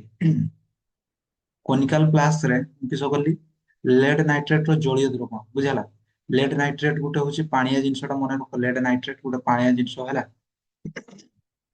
ଏଇଟା ଗୋଟେ ଜଳୀୟ ଦ୍ରବଣ, ଢାଳି ଦେଲି ହେଲା। ଯେମିତି ସରବତ ଗୋଟେ ହେଲା, ସେମିତି ଭାବି ନିଅ ଲେଡ୍ ନାଇଟ୍ରେଟ ର ସରବତ। ବୁଝିହେଲା, ଜଳୀୟ ଦ୍ରବଣ ପାଣିଆ ଜିନିଷ ଢାଳି ଦେଲି। କେଠି, ଆମର ଏଇଠି ଢାଳି ଦେଲି। ବୁଝିହେଲା, ଲେଡ୍ ନାଇଟ୍ରେଟ ରହିଲା ଏତିକି। ତାପରେ ମୁଁ କିସ କରିବି, ସେଠି ପଟାସିୟମ ଆୟୋଡାଇଡ ର ଜଳୀୟ ଦ୍ରବଣ ପକେଇବି। ବୁଝିହେଲା, ଆଉ ଗୋଟେ ଇୟାରେ ଆଣିକି, ମାନେ ଆଉ ଗୋଟେ ଟେଷ୍ଟ ଟ୍ୟୁବ ଆଣିକି କିସ ପଟାସିୟମ ଆୟୋଡାଇଡ ର ଜଳୀୟ ଦ୍ରବଣ ପକେଇଦେଲି। ବୁଝିହେଲା, କୋଉଠି, ଏଇଠି। ବୁଝିପାରିଲ, ପଟାସିୟମ ଆୟୋଡାଇଡ ର ଜଳୀୟ ଦ୍ରବଣ ପକେଇଦେଲି। ତେବେ କିସ ହବ କୁହନା, ଏଇଠି ଏଗୁଡା ଦୁଇଟା ମିଶିଲେ ପୁରା କେମିକାଲ ରିଆକ୍ସନ ପୁରା ସାଙ୍ଗେ ସାଙ୍ଗେ ହେଲା ହେଲା। ତାପରେ ହଉଛି ମିଶି ସାରିଲା ପରେ ଦେଖ କିଛି ସମୟ ପରେ ହଉଛି ଏଇଠି କିଛି ଅବକ୍ଷେପ ସୃଷ୍ଟି ହବ। ଅବକ୍ଷେପ ମାନେ କିସ, କିଛି ଜିନିଷ ଗୋଟେ ତିଆରି ହବ ହେଲା, ରହିଯିବ। ଗୋଟେ ପାଉଡର ଟାଇପ ର ଜିନିଷ ରହିଯିବ। ସେଇଟାକୁ କିସ କୁହାଯାଏ? ଅବକ୍ଷେପ। କି ଅବକ୍ଷେପ ସୃଷ୍ଟି ହବ କହନା? ଆମର ସୃଷ୍ଟି ହବ ହଉଛି ଲେଡ ଆୟୋଡାଇଡ। ହେଲା, କିସ ସୃଷ୍ଟି ହବ? ଲେଡ ଆୟୋଡାଇଡ ଆଉ ହଉଛି କିସ? Potassium nitrate. ବୁଝିପାରିଲ? ପରୀକ୍ଷାଟା ଜାଣିଲ। ହେଲା, କେମିତି ଗଲି ପରୀକ୍ଷାଟା ଆଉଥରେ ଦେଖ। ଫାଷ୍ଟ କନିକାଲ ଫ୍ଲାସ୍କ ରେ କିସ ଢାଳିଲି? Lead nitrate ଢାଳିଲି। ହେଲା, ଢାଳିଲି। ତାପରେ ଢାଳି ସାରିଲା ପରେ କିସ ଢାଳିଲି? ପୋଟାସିୟମ ଆୟୋଡାଇଡ ଢାଳିଲି। ପୋଟାସିୟମ ଆୟୋଡାଇଡ ଢାଳିଲି। ତାପରେ ହଉଛି ସେମାନଙ୍କୁ ଘାଣ୍ଟି ଦେଲେ, ଟିକେ ଏମିତି ଏମିତି କରି ଘାଣ୍ଟି ଦେଲେ। ବୁଝିହେଲା? କିରେ ଘାଣ୍ଟିବି? ଚାମଚ ନୁହଁ, ଏ କନିକାଲ ଫ୍ଲାସ୍କ ଟାକୁ ଧରିକି ମୁଁ ଏମିତି କରିଦେଲି। ବୁଝିହେଲା? ତେବେ ହଉଛି କିଛି ସମୟ ପରେ ଦେଖିବ ହଉଛି ଏଇଠି ଧଳା ଧଳା ଅବକ୍ଷେପ ସୃଷ୍ଟି ହେଇଥିବ। ସେଇ ଅବକ୍ଷେପର ନାମ କିସ? ଦୁଇଟା ଅବକ୍ଷେପ ତିଆରି ହେଇଥିବ। ଗୋଟେ ହଉଛି ଲେଡ ଆୟୋଡାଇଡ, ଆଉ ଗୋଟେ ହଉଛି କିସ? Potassium nitrate. ବୁଝିହେଲା? ଦୁଇଟା ଆମର କେତେଟା ପଡିଲେ ମେନ୍ ପ୍ରତିକ୍ରିୟା? ଦୁଇଟା ପଡିଲେ, ଏକ ଦୁଇ, ଦୁଇଟା ପ୍ରତିକ୍ରିୟା ମନେ ରଖିଦବ। ହେଲା, କ୍ୱେଶ୍ଚନ ପଡିଯିବ ଲେଡ ନାଇଟ୍ରେଟ ଆଉ ପୋଟାସିୟମ ଆୟୋଡାଇଡ ମିଶିଲେ କିସ ତିଆରି ହୁଏ। ହେଲା, ତ ତୁମେ ଘୁଷି ଦେଇଛ ପୁରା। କିସ ତିଆରି ହୁଏ? ଲେଡ ଆୟୋଡାଇଡ ଆଉ ପୋଟାସିୟମ ନାଇଟ୍ରେଟ। ବୁଝିହେଲା? ଏଇ ଏକ୍ସାମ୍ପଲ ଗୁଡା ମନେ ରଖ। ଏଇ ଏକ୍ସାମ୍ପଲ ଗୁଡା ବାର ବାର ଆସିବ। ହେଲା, ନେକ୍ସଟ କିଛି ସମୟ ପରେ ନେକ୍ସଟ ଆସିବ ବାର ବାର। ହେଲା, ତ ଏଇନାରୁ ମନେ ରଖ। ଲେଡ ନାଇଟ୍ରେଟ ର ଜଳୀୟ ଦ୍ରବଣ ପୋଟାସିୟମ ଆୟୋଡାଇଡ ର ଜଳୀୟ ଦ୍ରବଣ ମିଶି ଲେଡ ଆୟୋଡାଇଡ ଆଉ ପୋଟାସିୟମ ନାଇଟ୍ରେଟ ତିଆରି ହୁଏ। ବୁଝିପାରିଲ? ତାପରେ ଏଇନା ହଉଛି ମନେ ରଖିବା କଥା ହଉଛି ଲେଡ ନାଇଟ୍ରେଟ। ସବୁ ଜିନିଷର ସଂକେତ ଥାଏ। ବୁଝିହେଲା? ଲେଡ ନାଇଟ୍ରେଟ ର ସଂକେତ ହଉଛି କିସ? PbNO3 ର ହଲ୍ 2। ମନେ ରଖିଦିଅ। ବୁଝିହେଲା? ମନେ ରଖିଦିଅ। ଏଇଟା ଲେଡ ନାଇଟ୍ରେଟ। ଲେଡ ହଉଛି ଲେଡ ପାଇଁ ହଉଛି କିସ? Pb। ତାପରେ ହଉଛି ନାଇଟ୍ରେଟ ପାଇଁ ହଉଛି NO3 ର ହଲ୍ 2। ବୁଝିହେଲା? ଏଇଟା ବସି ତ ସାର୍ ତୁମେ କହିବ ସାର୍ ଏଇଟା କେମିତି ମନେ ରଖ? ବୁଝିହେଲା? ଏଇଟା ହଉଛି ନାଇନ୍ କ୍ଲାସ ରେ କେମିତି ତିଆରି ହୁଏ ଯୌଗିକ। ହେଲା, କେମିତି ଯୌଗିକ ତିଆରି ହୁଏ ତୁମେ ନାଇନ୍ କ୍ଲାସ ରେ ପାଠ ଥିଲା। ବୁଝିହେଲା? ତ ତୁମେ ମାନେ ପଢିନ ନାଇନ୍ କ୍ଲାସ ରେ ଶୁଥିଲ, ନାଇନ୍ କ୍ଲାସ ରେ ତ ଏନ୍ଜୟ କରୁଥିଲ, ମସ୍ତି କରୁଥିଲ। ହେଲା, ତୁମର ନାଇନ୍ କ୍ଲାସ ଲାଇଫ କୁ ଏନ୍ଜୟ କରୁଥିଲ। ବୁଝିହେଲା? ତେବେ ହଉଛି କିସ ମନେ ରଖ। ହେଲା, ଆଉ ଯେ ମାନେ ହଉଛି ବୁଝିଛ ଭେରି ଗୁଡ। ବୁଝିହେଲା? ନହେଲେ ନାଇନ୍ କ୍ଲାସ ଭିଡିଓ ଯେତେବେଳେ ଆଣବ ସେତେବେଳେ ହଉଛି ତୁମେ ବୁଝିଯିବ। ହେଲା, ତ ମନେ ରଖିଲ ନାଇଟ୍ରେଟ ର ଆମର କିସ ସଂକେତ? PbNO3 ର ହଲ୍ 2। ହେଲା, ଯେଟା ହଉଛି ଧଳା ରଙ୍ଗର କ୍ରିଷ୍ଟାଲାଇନ ପଥର। ବୁଝିହେଲା? ଧଳା ରଙ୍ଗର ପଥରଟା ନା ଗୁଣ୍ଡଟା। ହେଲା, ତାପରେ ହଉଛି ପୋଟାସିୟମ ଆୟୋଡାଇଡ। ହେଲା, ପୋଟାସିୟମ ଆୟୋଡାଇଡ ହଉଛି କିସ? ତାର ହଉଛି ପୋଟାସିୟମ ମାନେ ହଉଛି କେ, ଆୟୋଡାଇଡ ମାନେ ହଉଛି ଆଇ। ତାର ସଂକେତ ହଉଛି ସେଇଟା। ବୁଝିଗଲା? ମନେ ରହିଲା? ତାପରେ ହଉଛି ଆଉ ଗୋଟେ ଲାଷ୍ଟ ଏକ୍ସାମ୍ପଲ ପଢ। ହେଲା, ଲାଷ୍ଟ ଏକ୍ସାମ୍ପଲ, ଜିଙ୍କ ଆଉ ଲଘୁ ସଲଫ୍ୟୁରିକ ଏସିଡ ମିଶି ଜିଙ୍କ ସଲଫେଟ ଓ ହାଇଡ୍ରୋଜେନ ଗ୍ୟାସ ସୃଷ୍ଟି କରନ୍ତି। ହେଲା, ପରୀକ୍ଷା କରିବା। ଚାଲ ରେଡି ହେଲା ପରୀକ୍ଷା। ଗୋଟେ କନିକାଲ ଫ୍ଲାକ୍ସ ଆଣ। କନିକାଲ ଫ୍ଲାକ୍ସ କେମିତି? ଏମିତି ଆଣିଲି କନିକାଲ ଫ୍ଲାକ୍ସ। ବୁଝିହେଲା? ତାପରେ ହଉଛି କିସ କରିବା? ଏଇ କନିକାଲ ଫ୍ଲାକ୍ସ ରେ ମୁଁ କିସ ଦେବି? ଆମର ହଉଛି ଜିଙ୍କ ଜିଙ୍କ ଦାନା ପକେଇବି। ହେଲା, ଜିଙ୍କ ଦାନା ପକେଇଲି। ଯେମିତି ଲୁହା ଗୋଟେ ଧାତୁ, ଜିଙ୍କ ବି ଗୋଟେ ସେମିତି ଧାତୁ। ହେଲା, ଜିଙ୍କ ଦାନା ପକେଇଲି। ଜିଙ୍କ ବି ଗୋଟେ ଧାତୁ। ହେଲା, ଜିଙ୍କ ଦାନା ସାର କୋଉଠି ପାଇବ? ଦୋକାନରେ ପାଇବ, ନହେଲେ ଲ୍ୟାବ ରେ ପାଇବ। ହେଲା, ସ୍କୁଲ ରେ ଥିବ। ତେବେ ହଉଛି ତୁମେ ମାନେ ପରୀକ୍ଷା କରିବନି। ହେଲା, ଖାତା ପେନ ନେଇ ତୁମର ପରୀକ୍ଷା। ବୁଝିହେଲା? ପ୍ରାକ୍ଟିକାଲ ତୁମର ଦରକାର ନାହିଁ ନା। ହେଲା, ଆଉ ଯଦି ପ୍ରାକ୍ଟିକାଲ କରିବ ତେବେ କିସ ସାରଙ୍କ ଉପସ୍ଥିତିରେ କରିବ। ହେଲା, ଆଉ ନହେଲେ ହଉଛି କିସ ପୁରା ମୁହଁ କଳା ହେଇଯାଇଥିବ। ବୁଝିହେଲା? ପ୍ରାକ୍ଟିକାଲ କରୁ କରୁ କିସ ପୁରା ଲାପଟାକୁ ହିଁ ଉଡେଇ ଦେଇଥିବ। ତ କିସ କଲି? ଜିଙ୍କ ଦାନା ପକେଇଦେଲି। ତାପରେ କିସ ନେବି? ଲଘୁ ସଲଫ୍ୟୁରିକ ଏସିଡ। ହେଲା, କିସ? ଲଘୁ ସଲଫ୍ୟୁରିକ ଏସିଡ। ସେଇଟା ପୁଣି କିସ ଜିନିଷ? ଏସିଡ। ଏସିଡ ଏସିଡ ମାନେ ହଉଛି କୋଉଟା? ଯୋଉଟା ହଉଛି ପୋଡିଗଲେ କିସ ଜଳିଯାଏ। ବୁଝିହେଲା? ତୁମେ ଯେ କହିବ ନା ଏସିଡ ଫିଙ୍ଗି ଦେଲା ମୁହଁ ଜଳିଗଲା। ହେଲା, ସେଇ ଏସିଡ କଥା କହୁଛି। ଲଘୁ ସଲଫ୍ୟୁରିକ ଏସିଡ। ଲଘୁ ମାନେ ହଉଛି ବହଳିଆ ବାଲା। ହେଲା, ପୁରା ପାୱାରଫୁଲ ବାଲା। ଏସିଡ ନେଲ, ତେବେ ହଉଛି କୋଉଠି ପକେଇବ? ଆମର ଏଇଠି ପକେଇଲ। ବୁଝିହେଲା? ପକେଇକି ତୁମେ ଟିକେ ଗରମ କରିଦବ। ବୁଝିହେଲା? ଗରମ କରିଦବ। କିସ ହବ କହନା? ଆମର ହଉଛି ଗୋଟେ ନୂଆ ଜିନିଷ ତିଆରି ହବ ଏଠି। କିସ? ଜିଙ୍କ ସଲଫେଟ ତିଆରି ହେଇଯିବ। ଏଠି କିସ ତିଆରି ହବ? Zinc sulphate. ବୁଝିହେଲା? ଆଉ ଜିଙ୍କ ସଲଫେଟ ସହ ଏଇଠୁ କିଛି ଗ୍ୟାସ ବାହାରିବ। ବୁଝିହେଲା? ଧୂଆଁ ଧୂଆଁ ବାହାରିବ। ସେଇ ଧୂଆଁରେ ଯଦି ତୁମେ ହଉଛି ସେଇ ଧୂଆଁ ନାମ, ସେଇ ଗ୍ୟାସ ର ନାମ କିସ କହିପାରିବ? ଭେରି ଗୁଡ, ଦେଖିକି କହିଦେଲ। ହେଲା, ହାଇଡ୍ରୋଜେନ ଗ୍ୟାସ। Hydrogen gas. ବୁଝିହେଲା? ତ ତୁମର ପାଇଁ ଗୋଟେ ସାଧା କ୍ୱେଶ୍ଚନ। ହେଲା, ଯୋଉଟା କି ତୁମେ ଛୋଟ ବେଳୁ ପଢି ଆସିଛ। ହେଲା, ଯେ ନ କହିପାରୁଛ ମାଡ ଖାଇବ। ବୁଝିହେଲା? ଗୋଟେ ସାଧା କ୍ୱେଶ୍ଚନ, ହାଇଡ୍ରୋଜେନ ର ଆମର ପରମାଣୁ କ୍ରମାଙ୍କ କେତେ? ପୁରା ଇଜିଲି କ୍ୱେଶ୍ଚନ। ହେଲା, ଯେ ନ କହିପାରିବ ମାଡ ଖାଇବ। କମେଣ୍ଟ କରି କୁହ। ହେଲା, ଭିଡିଓ ଟାକୁ ପଜ କରି କମେଣ୍ଟ କରି କୁହ। ବୁଝିହେଲା? ହାଇଡ୍ରୋଜେନ ଗ୍ୟାସ ର ପରମାଣୁ କ୍ରମାଙ୍କ କେତେ? ତ ଏଇଠୁ କିସ ବାହାରିବ? ଜିଙ୍କ ଆମର ଏଠି ତିଆରି ହବ ଜିଙ୍କ ସଲଫେଟ। ଆଉ ହଉଛି ଆମର ଗ୍ୟାସ ବାହାରିବ ହଉଛି ହାଇଡ୍ରୋଜେନ ଗ୍ୟାସ। ହେଲା, তবে এই হাইড্ରୋଜେନ ଗ୍ୟାସ ବାହାରୁଛି ବୋଲି ଜାଣବା କେମିତି? କିଛି କରବ କଣ ନା, ତୁମେ ବଦମାସ ଛୁଆ ହେଲା, ତ ତୁମେ ହଉଛି କିସ ମାଚିସ୍ ଗୋଟେ ନେଲ, ମାଚିସ୍ ଗୋଟେ ଏଠି ଗାରେଇ ଦବ ହେଲା, ତ କିସ ହବ, କିଛି ସମୟ ପରେ ପୁରା ଜୋର କରି ଜଳି ଉଠିବ, ତାପରେ ହଉଛି କିସ ତପ କରି ଲିଭିଯିବ, ବୁଝିଲ? ତେବେ ଜାଣିଲ ଯେ ହଉଛି କିସ ହାଇଡ୍ରୋଜେନ ଗ୍ୟାସ ବାହାରୁଛି। ତ ଏଇଠି ଗୋଟେ ପଏଣ୍ଟ ମନେ ରଖ, ହାଇଡ୍ରୋଜେନ ଗ୍ୟାସ ଜଳି କେମିତି, ହାଇଡ୍ରୋଜେନ ଗ୍ୟାସ ନିଆଁ ସଂସ୍ପର୍ଶରେ ଆସିଲେ କେମିତି ହୁଏ, ଜୋର କରି ଜଳି ଉଠେ, ତାପରେ ହଉଛି ଦପ କରି ଲିଭିଯାଏ, ବୁଝିଗଲା? ଜାଣିପାରିଲ? Very good. ଚାଲ ଚାଲ ପଢ ହେଲା। ନେକ୍ସଟ, ନେକ୍ସଟ କିସ, ନେକ୍ସଟ ହଉଛି ସାର୍ ଆପଣ ଯେ କହିଲେ ହେଲା, ତୁମ ମନରେ କ୍ୱେଶ୍ଚନ ଆସିଥିବ, ସାର୍ ଆପଣ ଯେ କହିଲେ ରାସାୟନିକ ପ୍ରତିକ୍ରିୟା ତ ହଉଛି ଗୋଟେ ଗୋଟେରୁ ଅଧିକ ଜିନିଷ, ମାନେ ଦୁଇ ବା ଦୁଇରୁ ଅଧିକ ଜିନିଷ ମିଶିକି ଗୋଟେ ନୂଆ ଜିନିଷ ତିଆରି କଲେ ତାକୁ ରାସାୟନିକ ପ୍ରତିକ୍ରିୟା କୁହାଯାଏ ହେଲା। ତ ଆମେ ଦେଖିକି ଜାଣିବା କେମିତି ଯେ ରାସାୟନିକ ପ୍ରତିକ୍ରିୟା ହେଇଛି ବୋଲି? ହେଲା, ମନରେ କ୍ୱେଶ୍ଚନ ଆସୁଥିବ, ନିହାତି କ୍ୱେଶ୍ଚନ ଆସୁଥିବ, ବୁଝିହେଲା? ଆଉ ଯୋଉମାନେ ହଉଛି ଇଣ୍ଟେଲିଜେଣ୍ଟ ଛୁଆ, ତାଙ୍କର ମନରେ କିଛି କ୍ୱେଶ୍ଚନ ଆସୁ ହିଁ ନଥିବ, ବୁଝିହେଲା? ଯୋଉମାନେ ବୋଧ ଛୁଆ ତାଙ୍କର ମନରେ କ୍ୱେଶ୍ଚନ ଆସୁଥିବ ନିହାତି, ହେଲା, ଆଉ ଯୋଉମାନେ ଇଣ୍ଟେଲିଜେଣ୍ଟ ଛୁଆ ତାଙ୍କ ମନରେ କିଛି କ୍ୱେଶ୍ଚନ ଆସୁନଥିବ। କି ପାଇଁ ସେମାନେ ଜାଣିଥିଲେ ସିନା ହେଲା କିଛି, ବୁଝିପାରିଲ? ସେମାନେ ତ ସବୁ ଜାଣିଛ, ସେମାନଙ୍କୁ ଜାଣିବା ତ ଅଫିସ ଦରକାର ହେଲା, ତ ତାଙ୍କର ମନରେ କ୍ୱେଶ୍ଚନ ଆସୁନଥିବ। ତେବେ ହଉଛି ମନରେ କ୍ୱେଶ୍ଚନ ଆସୁଥିବ ନିହାତି ହେଲା, ରାସାୟନିକ ପ୍ରତିକ୍ରିୟା ହେଲା ବୋଲି କିପରି ଜାଣିବା, ହେଲା?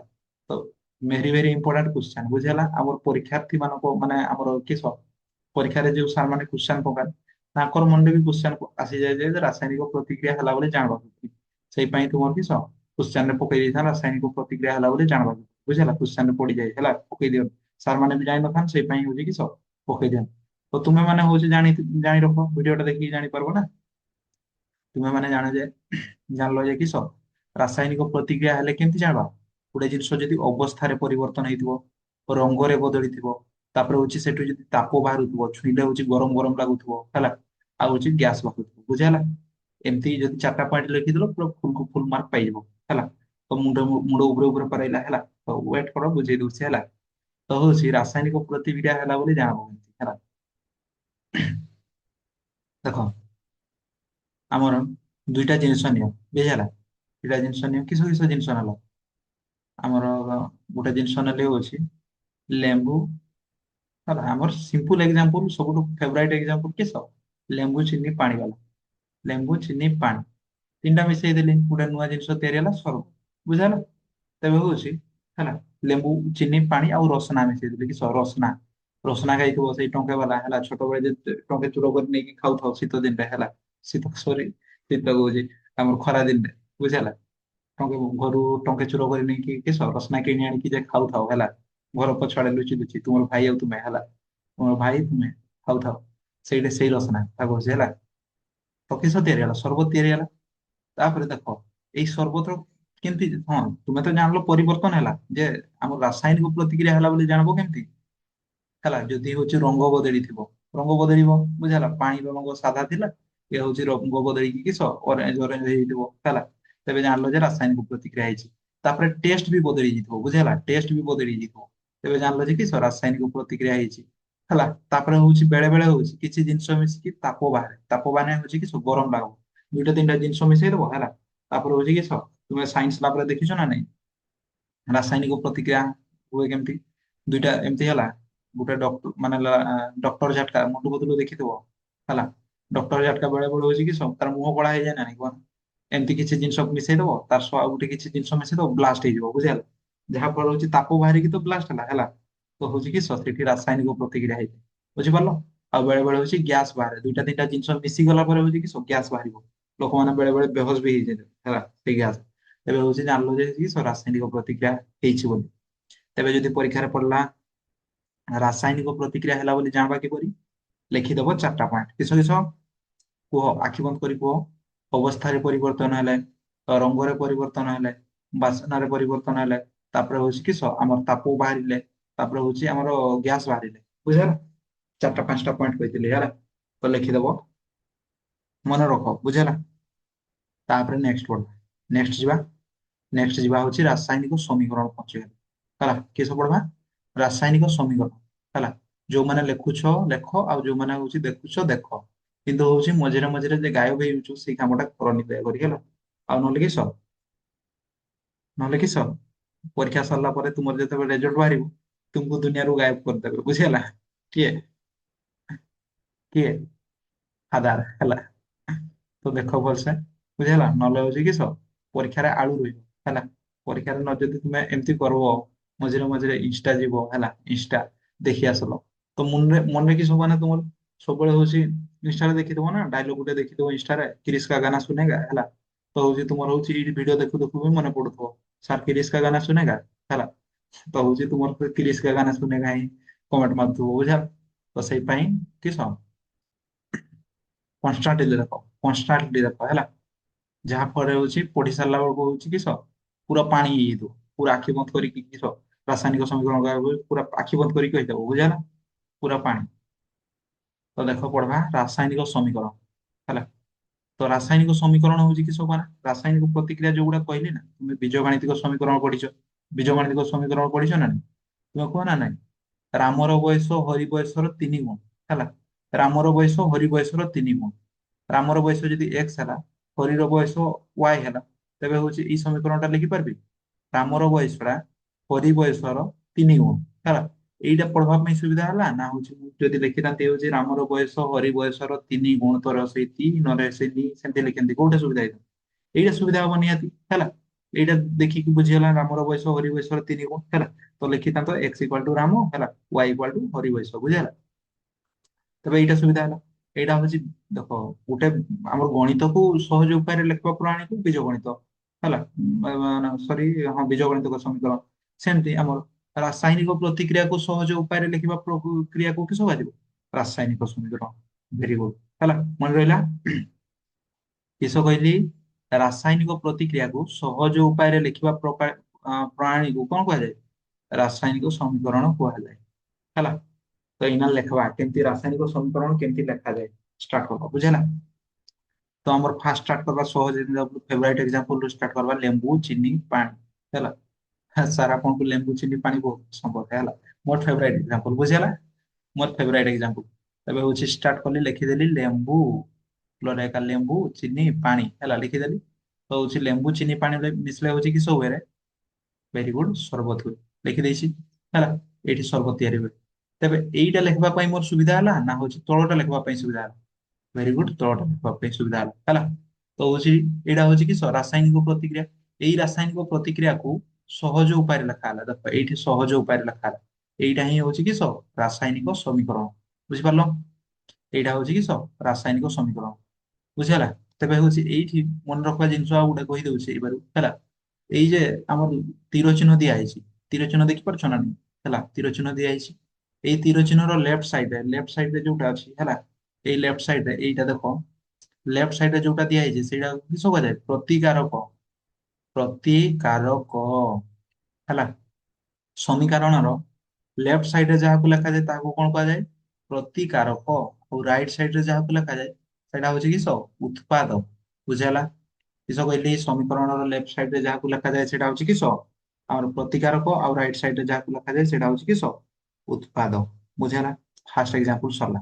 ସେକେଣ୍ଡ ଏକ୍ସାମ୍ପଲ, ସେକେଣ୍ଡ ପରୀକ୍ଷାଟା କରିଥିଲେ ଯେ ଲେଡ୍ ନାଇଟ୍ରେଟ୍ ବାଲା ହେଲା, ତାର ହଉଛି ସମୀକରଣ ଲେଖବା ବୁଝିହେଲା।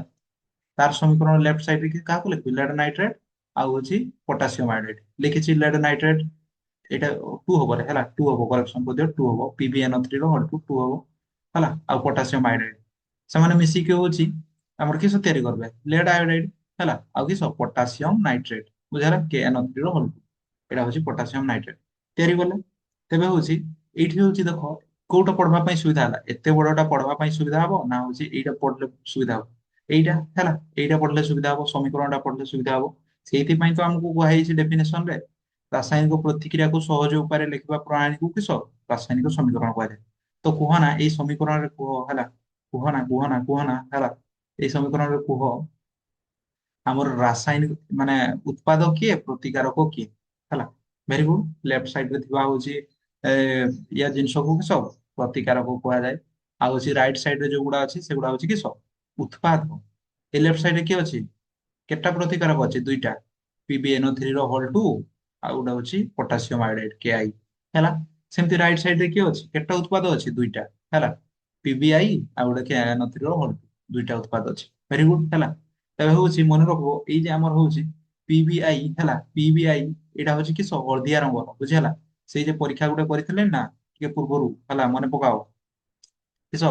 कनिकाल फ्लास्क रे काहाକୁ ढाळिଥିଲେ प्रथम होची लेड नाइट्रेट ढाळिଥିଲେ तापर होची हमर किस पोटासियम आयोडाइड ढाळिଥିଲେ तापर कहितली जे एठी अवक्षेप सृष्टि हुए अवक्षेप हैला केमती हळदिया रंगर अवक्षेप सृष्टि हुए से हळदिया रंगर अवक्षेपटा किस पीबीआई माने होची पोटासियम सॉरी लेड आयोडाइड तो वेरी वेरी इंपोर्टेंट क्वेश्चन पड़े हैला एकमात्र कहितबो किस लेड आयोडाइड रो रंग किपरि हैला चारटा ऑप्शन दिवो कालिया नालिया हळदिया हैला धड़ा बुझा आ गोटे रंगहीन हैला तो कोटा मारो हळदिया येलो येलो हैला तापर देखो नेक्स्ट एग्जांपल बुझाला हमें प्रतिक्रिया रे चारटा एग्जांपल देइथिला ना एठी भी चारटा एग्जांपल दबा बुझाला तो होची नेक्स्ट एग्जांपल किसो किसो कहतिली जिंक होची हमर किसो लघु एसिड सो मिसले किसो तयारी हुए हाइड्रोजन गैस बाहरे आ तार सो किसो जिंक सल्फेट तयारी हुए हैला कहैतिला ସେଇଟା କୁ ସହଜ ଉପାୟରେ ଲେଖବା ବୁଝିହେଲା ଜିଙ୍କ ଜିଙ୍କ ର ସଂକେତ କିସରେ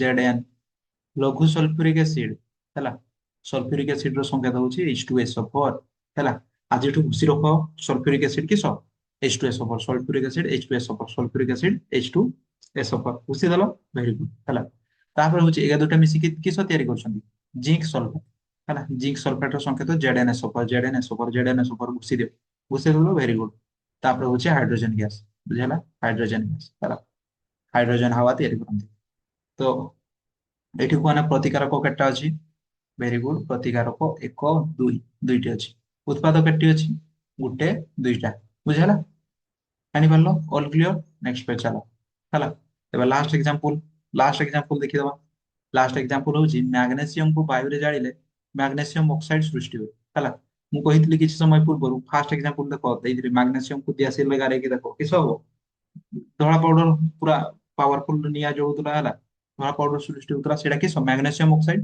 ସେଇଟା ହଉଛି ସମୀକରଣ ଆକାରରେ ଲେଖିଲେ କେମିତି ହବ ମ୍ୟାଗ୍ନେସିୟମ Mg ବୁଝିହେଲା Mg Mg ର ଫୁଲ ଫର୍ମ ଅଲଗା ବାହାରି ଦେବନି ହେଲା Mg ମାନେ ହଉଛି କିସ ମ୍ୟାଗ୍ନେସିୟମ ବୁଝିହେଲା ନହେଲେ ଆଜିକାଲି ଯୋଉ ପିଲା ହେଇଛ ହେଲା Mg ର ଫୁଲ ଫର୍ମ ଅଲଗା ବାହାରି ଦେବ ସେମିତି ନୁହଁ Mg ର ହଉଛି କିସ ଫୁଲ ଫର୍ମ ମ୍ୟାଗ୍ନେସିୟମ ମ୍ୟାଗ୍ନେସିୟମ ଯୁକ୍ତ ଆମର ଅକ୍ସିଜେନ ଅକ୍ସିଜେନ ମାନେ କିସ O2 ହେଲା ମିଶିକି କିସ ତିଆରି ହେଲା ମ୍ୟାଗ୍ନେସିୟମ ଅକ୍ସାଇଡ ବୁଝିହେଲା ଏଠି ହଉଛି ପ୍ରତିକାରକ କେତେଟା ଗୋଟେ ଦୁଇଟା ଉତ୍ପାଦ କେତେଟା ଗୋଟେ ବୁଝିହେଲା ଭେରି ଗୁଡ ନେକ୍ସଟ ଯିବା ଚାଲ ବୁଝିପାରିଲ ନେକ୍ସଟ ହଉଛି ରାସାୟନିକ ସମୀକରଣ ଲେଖିବା ପ୍ରଣାଳୀ ହେଲା ତ ତୁମେ ଜାଣିଛ ରାସାୟନିକ ସମୀକରଣ କେମିତି ଲେଖାଯାଏ ଲେଫ୍ଟ ସାଇଡରେ ଲେଖାଯାଏ ହଉଛି ପ୍ରତିକାରକକୁ ରାଇଟ ସାଇଡରେ ଲେଖାଯାଏ ହଉଛି ଉତ୍ପାଦକୁ ହେଲା ରାଇଟ ସାଇଡରେ କିସ ଉତ୍ପାଦ ଲେଖାଯାଏ ଆଉ ହଉଛି ଯଦି ପ୍ରତିକାରକ ବେଶୀ ଥିବ ତେବେ କିସ ସେମାନଙ୍କ ମଝିରେ ଯୋଗ ଚିହ୍ନ ଦିଆଯାଏ ତାପରେ ହଉଛି ଆମର ଉତ୍ପାଦ ବି ବେଶୀ ଥିଲେ କିସ ସେମାନଙ୍କ ମଝିରେ ଯୋଗ ଚିହ୍ନ ଦିଆଯାଏ ଆଉ ହଉଛି ଗୋଟେ ତୀର ଚିହ୍ନ ରହେ କୋଉଠୁ ପ୍ରତିକାରକରୁ ଆମର ଉତ୍ପାଦ ପଟକୁ ବୁଝିହେଲା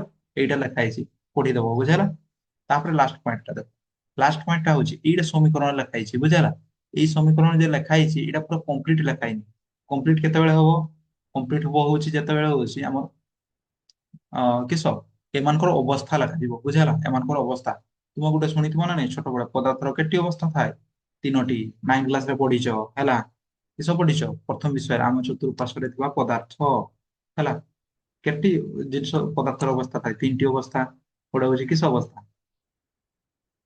ଅବସ୍ଥା ହେଲା ଭେରି ଗୁଡ କଠିନ ତରଳ ଗ୍ୟାସୀୟ ବୁଝିହେଲା ତାର ପୁଣି ପଚାରିଦବ କଠିନ କିଛଟା ଏବେ କଠିନ ମାନେ ଶକ୍ତ କଠିନ ମାନେ ଶକ୍ତ ତରଳ ମାନେ ପାଣିଆ ଗ୍ୟାସୀୟ ମାନେ ହାୱା ହେଲା ତ ଯୋଉମାନେ ଜାଣିନ ଯୋଉମାନେ ଗଧରୁ ଗଧ ଛୁଆ ଭିଡିଓ ଦେଖୁଛ ସେମାନେ କିସ କରିବ ଘୁଷି ଦିଅ ହେଲା ସେମାନଙ୍କର ଗୋଟେ ଉପାୟ ହଉଛି କି ସବୁ ଘୁଷି ଦବ କଠିନ ମାନେ ହଉଛି ଶକ୍ତ ତରଳ ମାନେ ହଉଛି ଗ୍ୟାସୀୟ ତରଳ ମାନେ ହଉଛି ପାଣିଆ ଗ୍ୟାସୀୟ ମାନେ ହଉଛି ହାୱା ତାପରେ ଆଜି ଗୋଟେ ନୂଆ ଜିନିଷ ପଢବା ହଉଛି ଦ୍ରବଣ ହେଲା ଦ୍ରବଣୀୟ ବୁଝିହେଲା ଦ୍ରବଣୀୟ ହେଲା ପଦାର୍ଥର ଚାରିଟି ଅବସ୍ଥା ପଢି ପଡିଲା କି କଠିନ ତରଳ ଗ୍ୟାସୀୟ ଆଉ ଗୋଟେ ହଉଛି ଦ୍ରବଣୀୟ ବୁଝିହେଲା ମ୍ୟାଗ୍ନେସିୟମ ଗୋଟେ କିସଟା ମ୍ୟାଗ୍ନେସିୟମ ଫିତାଟା ହଉଛି ପାଣିଆଟା କି ନା ଗ୍ୟାସୀୟଟା କି ନା କିସଟା କଠିନଟା ସେଥିପାଇଁ ଏଇଟା କିସ ଲେଖାଯିବ Mg ତଳେ କିସ ଲେଖାଯିବ ଜି ହେଲା ବ୍ରେକେଟରେ ଛୋଟ ଆକାରରେ ଲେଖାଯିବ ଛୋଟ ଜି ସରି Mg ତଳେ କିସ ଲେଖାଯିବ ଏସ୍ ଲେଖାଯିବ ସଲିଡ ହେଲା ତାପରେ ଅକ୍ସିଜେନ ଅକ୍ସିଜେନଟା କିସଟା ଅକ୍ସିଜେନ ହଉଛି ହାୱା ହେଲା ନା ଅକ୍ସିଜେନ ପାଣି ନା ଅକ୍ସିଜେନ ହଉଛି ହାୱା ମାନେ କିସ ଲେଖାଯିବ ଗ୍ୟାସ ତାପରେ ହଉଛି ଏମଜିଓ ହଉଛି ସେଇ ଯେ ଚୂନଟା ତିଆରି ହେଲା ହେଲା ଆମର ଗୁଣ୍ଡଟା ତିଆରି ହେଲା ମାଗ୍ନେସିୟମ ଅକ୍ସାଇଡ ସେଇଟା କିସଟା କଠିନ ହିଁ ଏସ୍ ଲେଖାଯିବ ବୁଝିହେଲା ତେବେ ହଉଛି ଏଇଟା ହଉଛି କିସ ସମୀକରଣଟା ହଉଛି କିସ ଲେଖା ହେଲା ହେଲା।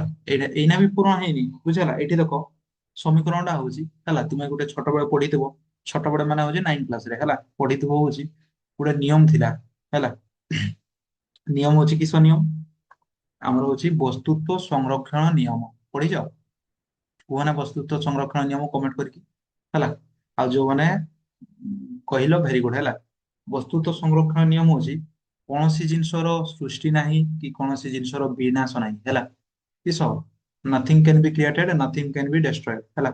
କିସ?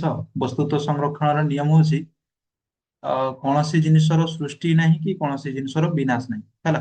ତେବେ ହଉଛି ମାନେ ପ୍ରତିକାରକ ମାନେ ଦୁଇଟା ଜିନିଷ ପ୍ରତିକ୍ରିୟା କରିବା ପୂର୍ବରୁ ଯେତିକି ଥିବ ପ୍ରତିକ୍ରିୟା କରିସାରିଲା ପରେ ବି ସେତିକି ଥିବ ବୁଝିହେଲା। ତ ଏଇଟା କୁହାଯାଏ ହଉଛି ବସ୍ତୁତ୍ୱ ସଂରକ୍ଷଣର ନିୟମ।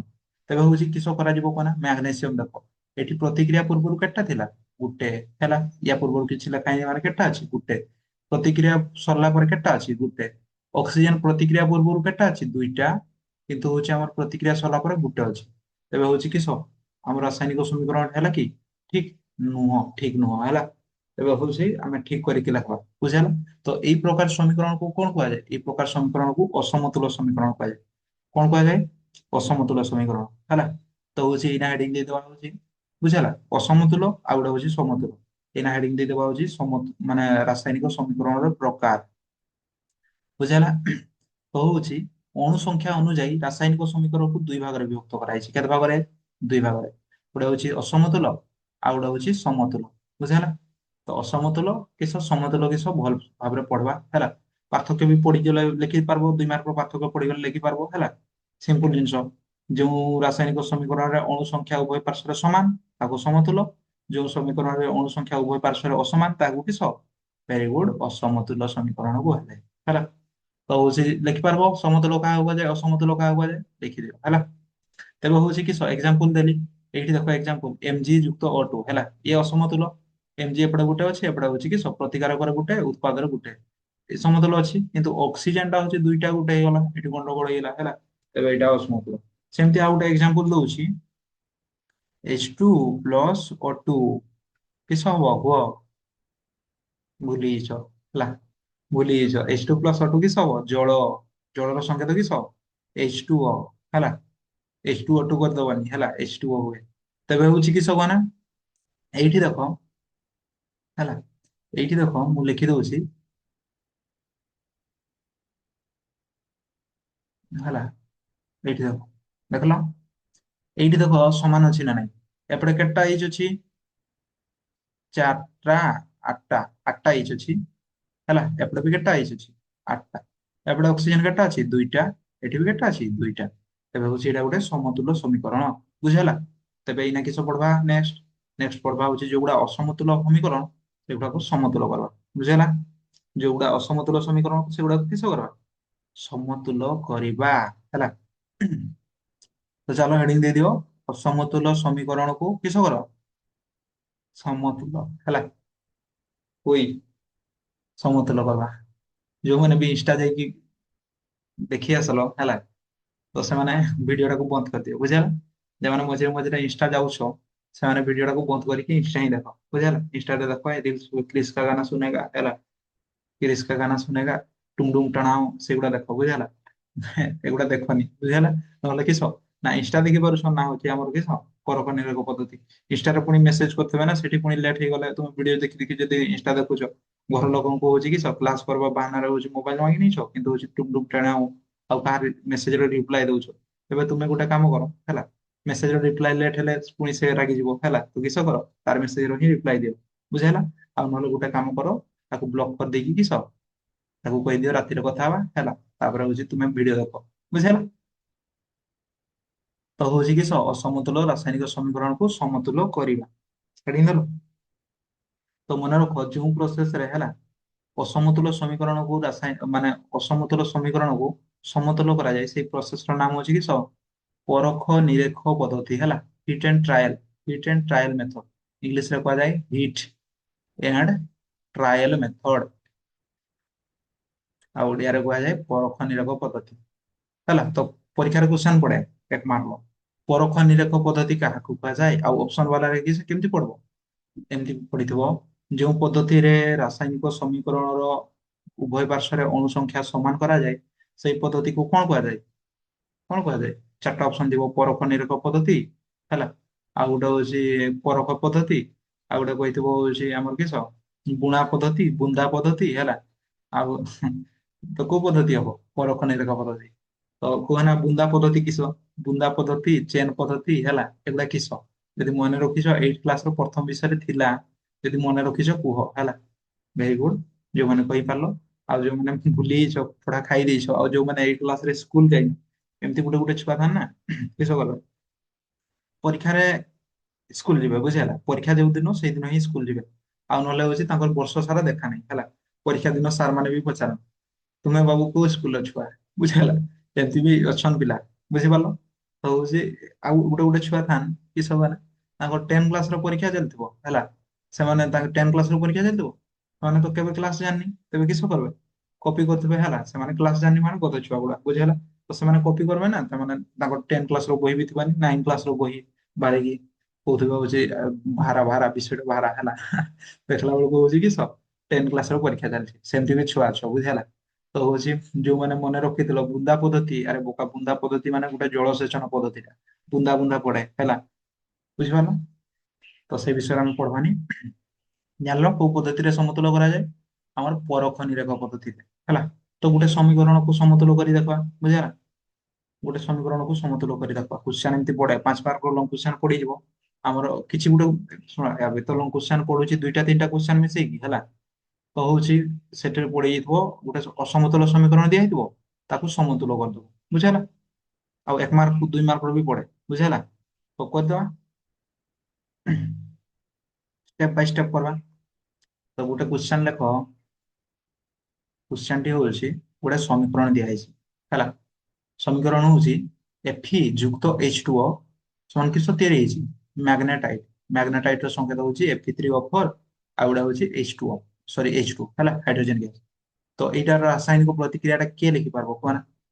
ହେଲା, ତୁମେ ରାସାୟନିକ ସମୀକରଣରୁ ରାସାୟନିକ ପ୍ରତିକ୍ରିୟାରୁ ସମୀକରଣ ଲେଖିପାରିବ, କିନ୍ତୁ ସମୀକରଣରୁ ରାସାୟନିକ ପ୍ରତିକ୍ରିୟା ଲେଖିପାରିବ? ପାରବ ହେଲା। ଯେମିତି ହଉଛି ମୁଁ କହିଲି ଲେମ୍ବୁ ଚିନି ପାଣି ମିଶି ସରବତ ତିଆରି ହୁଏ, ତାର ରାସାୟନିକ ସମୀକରଣ କିସ ହବ? ଲେମ୍ବୁ ଯୁକ୍ତ ଚିନି ଯୁକ୍ତ ପାଣି ସମାନ ସରବତ। ଆଉ ଯଦି ସେମିତି ଦେଇଯାଇଥାନ୍ତା ଲେମ୍ବୁ ଯୁକ୍ତ ଚିନି ଯୁକ୍ତ ପାଣି ଯୁକ୍ତ ସରବତ, ପାଣି ଇକ୍ୱାଲ ଟୁ ସରବତ, ତେବେ ସେଇଟା ଯଦି ଲେଖା ହେଇଥାନ୍ତା ତମେ ବାକ୍ୟରେ ଲେଖି ପାରିଥାନ୍ତ ନା ନାହିଁ? ପାରିଥାନ୍ତ ହେଲା। ସେମିତି ୟାର ବାକ୍ୟରେ କିସ ହବ? ଲେଖ ହେଲା, କମେଣ୍ଟ କରି କୁହ ୟାର ବାକ୍ୟରେ କିସ ହବ, ବା ପ୍ରତିକ୍ରିୟା ଟା କେମିତି ଲେଖାଯିବ ୟାକୁ ହେଲା। ସମୀକରଣରେ ତ ଏମିତି ଲେଖା ହେଇଛି, ପ୍ରତିକ୍ରିୟା ହିସାବରେ କେମିତି ଲେଖା ହବ ବାକ୍ୟରେ? କିସ ହବ? ଏଫି ମାନେ ଲୁହା, ଏଫି ମାନେ ଲୁହା, ଲୁହା ଆଉ ଜଳ ମିଶି କିସ ତିଆରି କରନ୍ତି? ମ୍ୟାଗ୍ନେଟାଇଟ ହେଲା। ଏଇ ଜଳଟା ମନେ ରଖ, ଏଇ ଜଳଟା ହଉଛି ଲୁହାଟା ପାଣିରେ ପକେଇଦେଲେ କି ହୁଏ ବାମ୍ଫ, ମାନେ ହଉଛି ଏଇଟା ଜଳଟା ବାମ୍ଫ ହିସାବରେ, ଏଠି ଗ୍ୟାସ ଟା ବୁଝିହେଲା। କିସ? ଗ୍ୟାସ ଟା ଏଇଟା। ଏଫିଟା ଗୋଟେ ସଲିଡ ମାନେ କଠିନ ଜିନିଷ, ଏଇଟା ହଉଛି ଗ୍ୟାସ ଜିନିଷ ବୁଝିହେଲା। ମନେ ରଖ ଲୁହା ହଉଛି ଆମର ହଉଛି କିସ ଜଳ ସହ ପ୍ରତିକ୍ରିୟା ବହୁତ ଧୀରେ କରେ, କିନ୍ତୁ ବାମ୍ଫ ସହ ଜଲ୍ଦି କରେ ବୁଝିହେଲା। ବାମ୍ଫ, ଏଇଟା ଗ୍ୟାସ। ତ ମନେ ରହିଲା, ଏଇ ସମୀକରଣଟାକୁ ଆମେ କିସ କରିବା? ସମତୁଲ ହେଲା। ତ ଦେଖ କେମିତି କରିବା, ଷ୍ଟେପ ବାଇ ଷ୍ଟେପ କରିବା ହେଲା। ତ ହେଡିଂ ଦେଇଦେଲି ସଲ୍ୟୁସନ, ଲେଖିଦେଲ, ଲେଖିପାରିବ SOL ଉପରେ N ଲେଖିଦେଲି ହେଲା। ତ ଷ୍ଟେପ ୱାନ ଦେଖ, ଷ୍ଟେପ ୱାନ ରେ କିସ କରିବା? ଷ୍ଟେପ ୱାନ ରେ ପୁରା ଏକ୍ସାକ୍ଟ ସମୀକରଣଟାକୁ ଉତାରି ଦବ ହେଲା। ଉତାରି ଦେଲି, Fe ଯୁକ୍ତ H2O ସମାନ କିସ? Fe3O4 ଯୁକ୍ତ H2।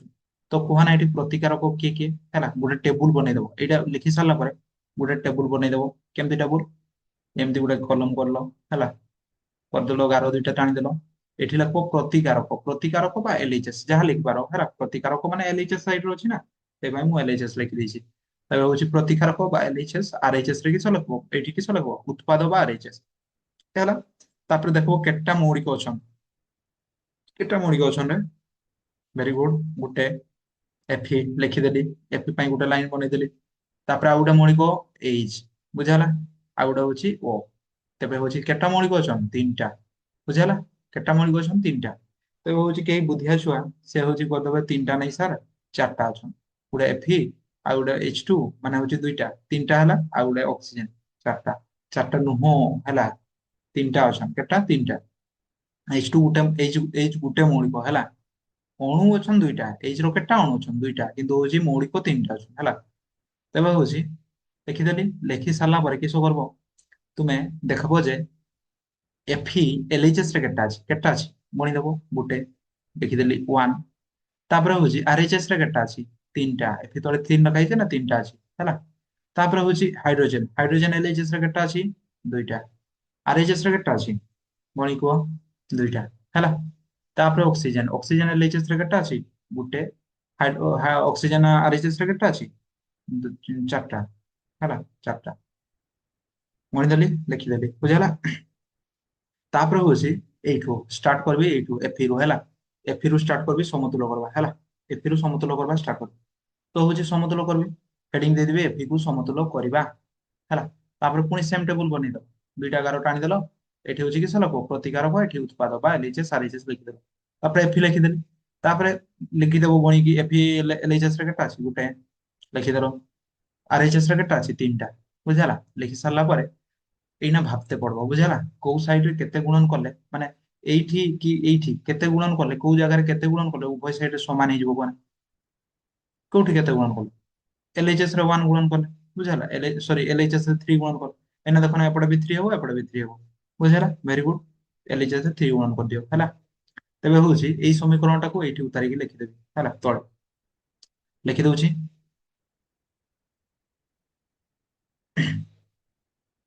ଲେଖିଦଉଛି Fe ଯୁକ୍ତ H2O ସମାନ କିସ Fe3O4 ପ୍ଲସ H2 ଲେଖିଦେଲି। ଲେଖି ସାରିଲା ପରେ ହଉଛି ଆମର ଏଲଏଚଏସ୍ ରେ କେତେ ଗୁଣନ କରାହେଇଛି 3 ଏଫି ପାଖରେ 3 ଗୁଣନ କରାହେଇଛି ତ 3 ଗୁଣନ ଏମିତି ଲେଖିଦବନି ହେଲା 3 ଖାଲି ଲେଖିଦବ ଚୁପଚାପ ବୁଝିହେଲା। ନହେଲେ କେହି ବୁଦ୍ଧିଆ ଛୁଆ 3 ଗୁଣନ ନହେଲେ 3 ଡଟ ହେଲା ଲେଖିଦେବେ ତ ସେମିତି ଲେଖନି ଖାଲି 3 ଏଫି ଆଗରେ ଲେଖିଦେବ ଲେଖି ସାରିଦେଲ ହେଲା। ତ ଏଫି ସମାନ ହେଇଗଲା ଏଫି ସମାନ ହେଇଗଲା ଏପଟେ ବି ତିନିଟା ଏପଟେ ବି ତିନିଟା। ତାପରେ ଏଇନା କାହାକୁ ସମାନ କରିବା ଏଇନା ହଉଛି ସମାନ କରିବା ହଉଛି ଆମର କାହାକୁ ଏହାକୁ ହାଇଡ୍ରୋଜେନ ତ ସମାନ ଅଛି ହେଲା। ଏଇନା ହଉଛି ଅକ୍ସିଜେନ କୁ ସମାନ କର ହେଡିଙ୍ଗ ଦେଇଦବ ଅକ୍ସିଜେନ କୁ ସମତୁଲ କରିବା ହେଲା। ତ ଅକ୍ସିଜେନ ସମୀକରଣରେ ଦେଖ କେତେଟା ଅଛି ଏଲଏଚଏସ୍ ରେ ଆରଏଚଏସ୍ ରେ କେତେଟା ଅଛି ହେଲା। ଏଇନା ଏଇ ସମୀକରଣଟାକୁ ଦେଖିବ ତଳ ସମୀକରଣଟାକୁ ଦେଖିବ ଏଲଏଚଏସ୍ ରେ କେତେଟା ଅଛି ଅକ୍ସିଜେନ ଗୋଟେ ଆରଏଚଏସ୍ ରେ ଚାରିଟା ଲେଖିଦେବି ଏଲଏଚଏସ୍ ରେ ଗୋଟେ ଆରଏଚଏସ୍ ରେ କେତେଟା ଚାରିଟା ହେଲା। ତ କୁହନା ଏଠି କୋଉ ଜାଗାରେ କେତେ ଗୁଣନ କଲେ ଉଭୟ ସାଇଡ ରେ ସମାନ ହବ ଏଠି ବି ଦୁଇଟା ଜାଗାରେ ସମାନ ହବ ହେଲା ଭେରି ଗୁଡ। ଏଠି କେତେ ଗୁଣନ କଲେ 4 ଗୁଣନ କଲେ 4 ଗୁଣନ କରିଦେଲି ସମାନ ହେଇଗଲା ହେଲା।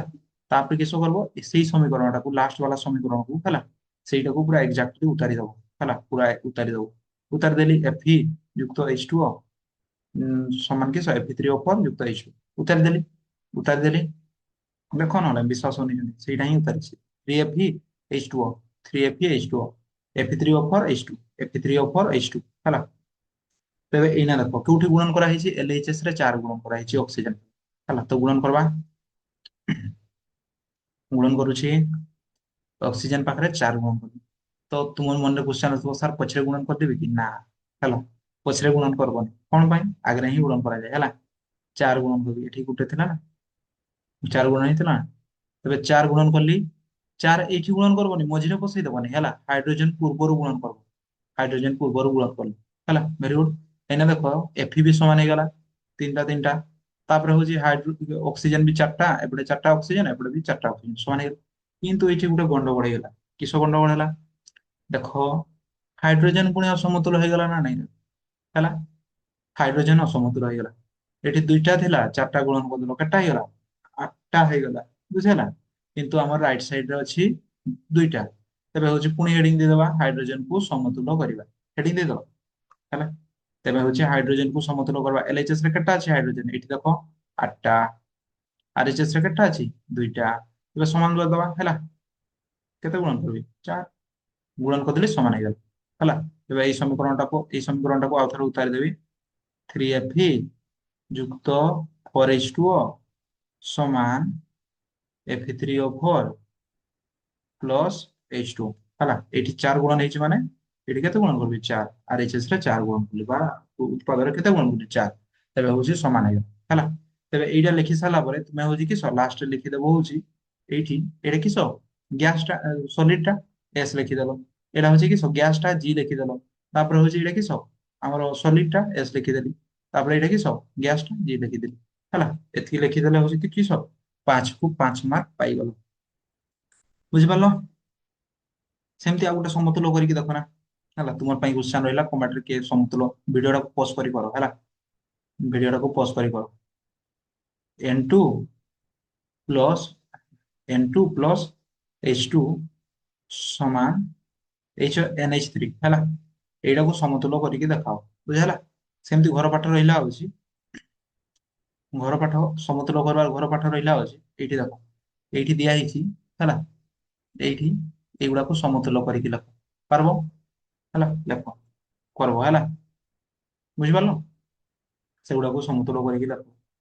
ତାପରେ ହଉଛି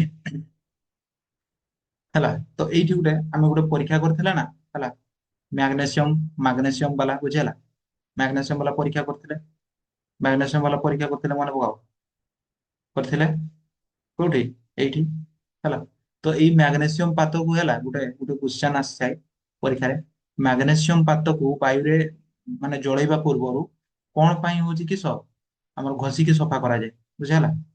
ତ ମନେ ରଖ, ମ୍ୟାଗ୍ନେସିୟମ ହଉଛି ଯେତେବେଳେ ହଉଛି ଆମର ରହିଥାଏ, ବହୁତ ଦିନ ରହିଯାଇଥାଏ, କିସ ହେଇଯାଇଥାଏ, ତା ଉପରେ ଗୋଟେ ଆସ୍ତରଣ ହେଲା, ଏଇଟା ଧରାଯାଉ ମ୍ୟାଗ୍ନେସିୟମ, ୟା ଉପରେ ଗୋଟେ ଆସ୍ତରଣ ଲାଗିଯାଇଥିବ। କାହାର ଆସ୍ତରଣ? ହେଲା, ୟାର ଉପରେ ଗୋଟେ କଭର ହେଇଯାଇଥିବ। ସେ କଭର ର ନାମ ହଉଛି ମ୍ୟାଗ୍ନେସିୟମ ଅକ୍ସାଇଡ ହେଲା। ତ ହଉଛି କୌଣସି ଜିନିଷ ଜଳେଇବା ପୂର୍ବରୁ ସଫା କରତେ ହବ ଘଷେଇକି ହେଲା। ତ ସେଇଟାକୁ ଘଷିକି ସଫା କଲେ ଯାଇକି ହଉଛି ମ୍ୟାଗ୍ନେସିୟମ ଟା ଭଲସେ ଜଳେ। ବୁଝା ହେଲା? ସେଇ ପାଇଁ ହଉଛି ଜଳେଇବା ପୂର୍ବରୁ ମ୍ୟାଗ୍ନେସିୟମ କୁ ସଫା କରାଯାଏ। ବୁଝା ହେଲା? ଏଠି କ୍ୱେଶ୍ଚନ ଥିଲା ନା, ସେଇ ପାଇଁ କହିଥିଲି ହେଲା। ଏଠି କ୍ୱେଶ୍ଚନ ଥିଲା ମ୍ୟାଗ୍ନେସିୟମ କୁ କଣ ପାଇଁ ଜଳେଇବା ପୂର୍ବରୁ ସଫା କରାଯାଏ ହେଲା। ଜାଣିପାରିଲ? ତାପରେ ହଉଛି ନେକ୍ସଟ ଯିବା ହଉଛି, ନେକ୍ସଟ ପଢବା ହଉଛି ରାସାୟନିକ ସମୀକରଣର ପ୍ରକାର ହେଲା। ରାସାୟନିକ ସମୀକରଣର ପ୍ରକାର। ତ ମନେ ରଖ, ରାସାୟନିକ ସମୀକରଣ ହଉଛି, ଆମେ ଏଇଠି ପଢବା 7 ପ୍ରକାର ବିଷୟରେ ହେଲା। କେତେ ପ୍ରକାର? 7 ପ୍ରକାର। ତ ମନେ ରଖ, ବେଳେ ବେଳେ ହଉଛି 4 ପ୍ରକାର ବି କୁହାଯାଇଥାଏ, ବେଳେ ବେଳେ ହଉଛି କିସ 6 ପ୍ରକାର ବି କୁହାଯାଇଥାଏ, ବେଳେ ବେଳେ 7 ପ୍ରକାର ବି ହେଲା। ତ ତୁମ ସେ ପରୀକ୍ଷାରେ କେବେ ପଡବନି ଯେ ରାସାୟନିକ ସମୀକରଣ କେତେ ପ୍ରକାର। ବୁଝି ହେଲା? ପରୀକ୍ଷାରେ କେବେ ପଡବନି ଯେ ରାସାୟନିକ ସମୀକରଣ କେତେ ପ୍ରକାର ହେଲା। ତ ଏମିତି ପଡିଥିବ ସଂଶ୍ଳେଷଣ ପ୍ରତିକ୍ରିୟା କାହା କରେ। ରାସାୟନିକ ପ୍ରତିକ୍ରିୟା କେତେ ପ୍ରକାର ପଢବା କହିଲି? 7 ପ୍ରକାର। କିସ କିସ?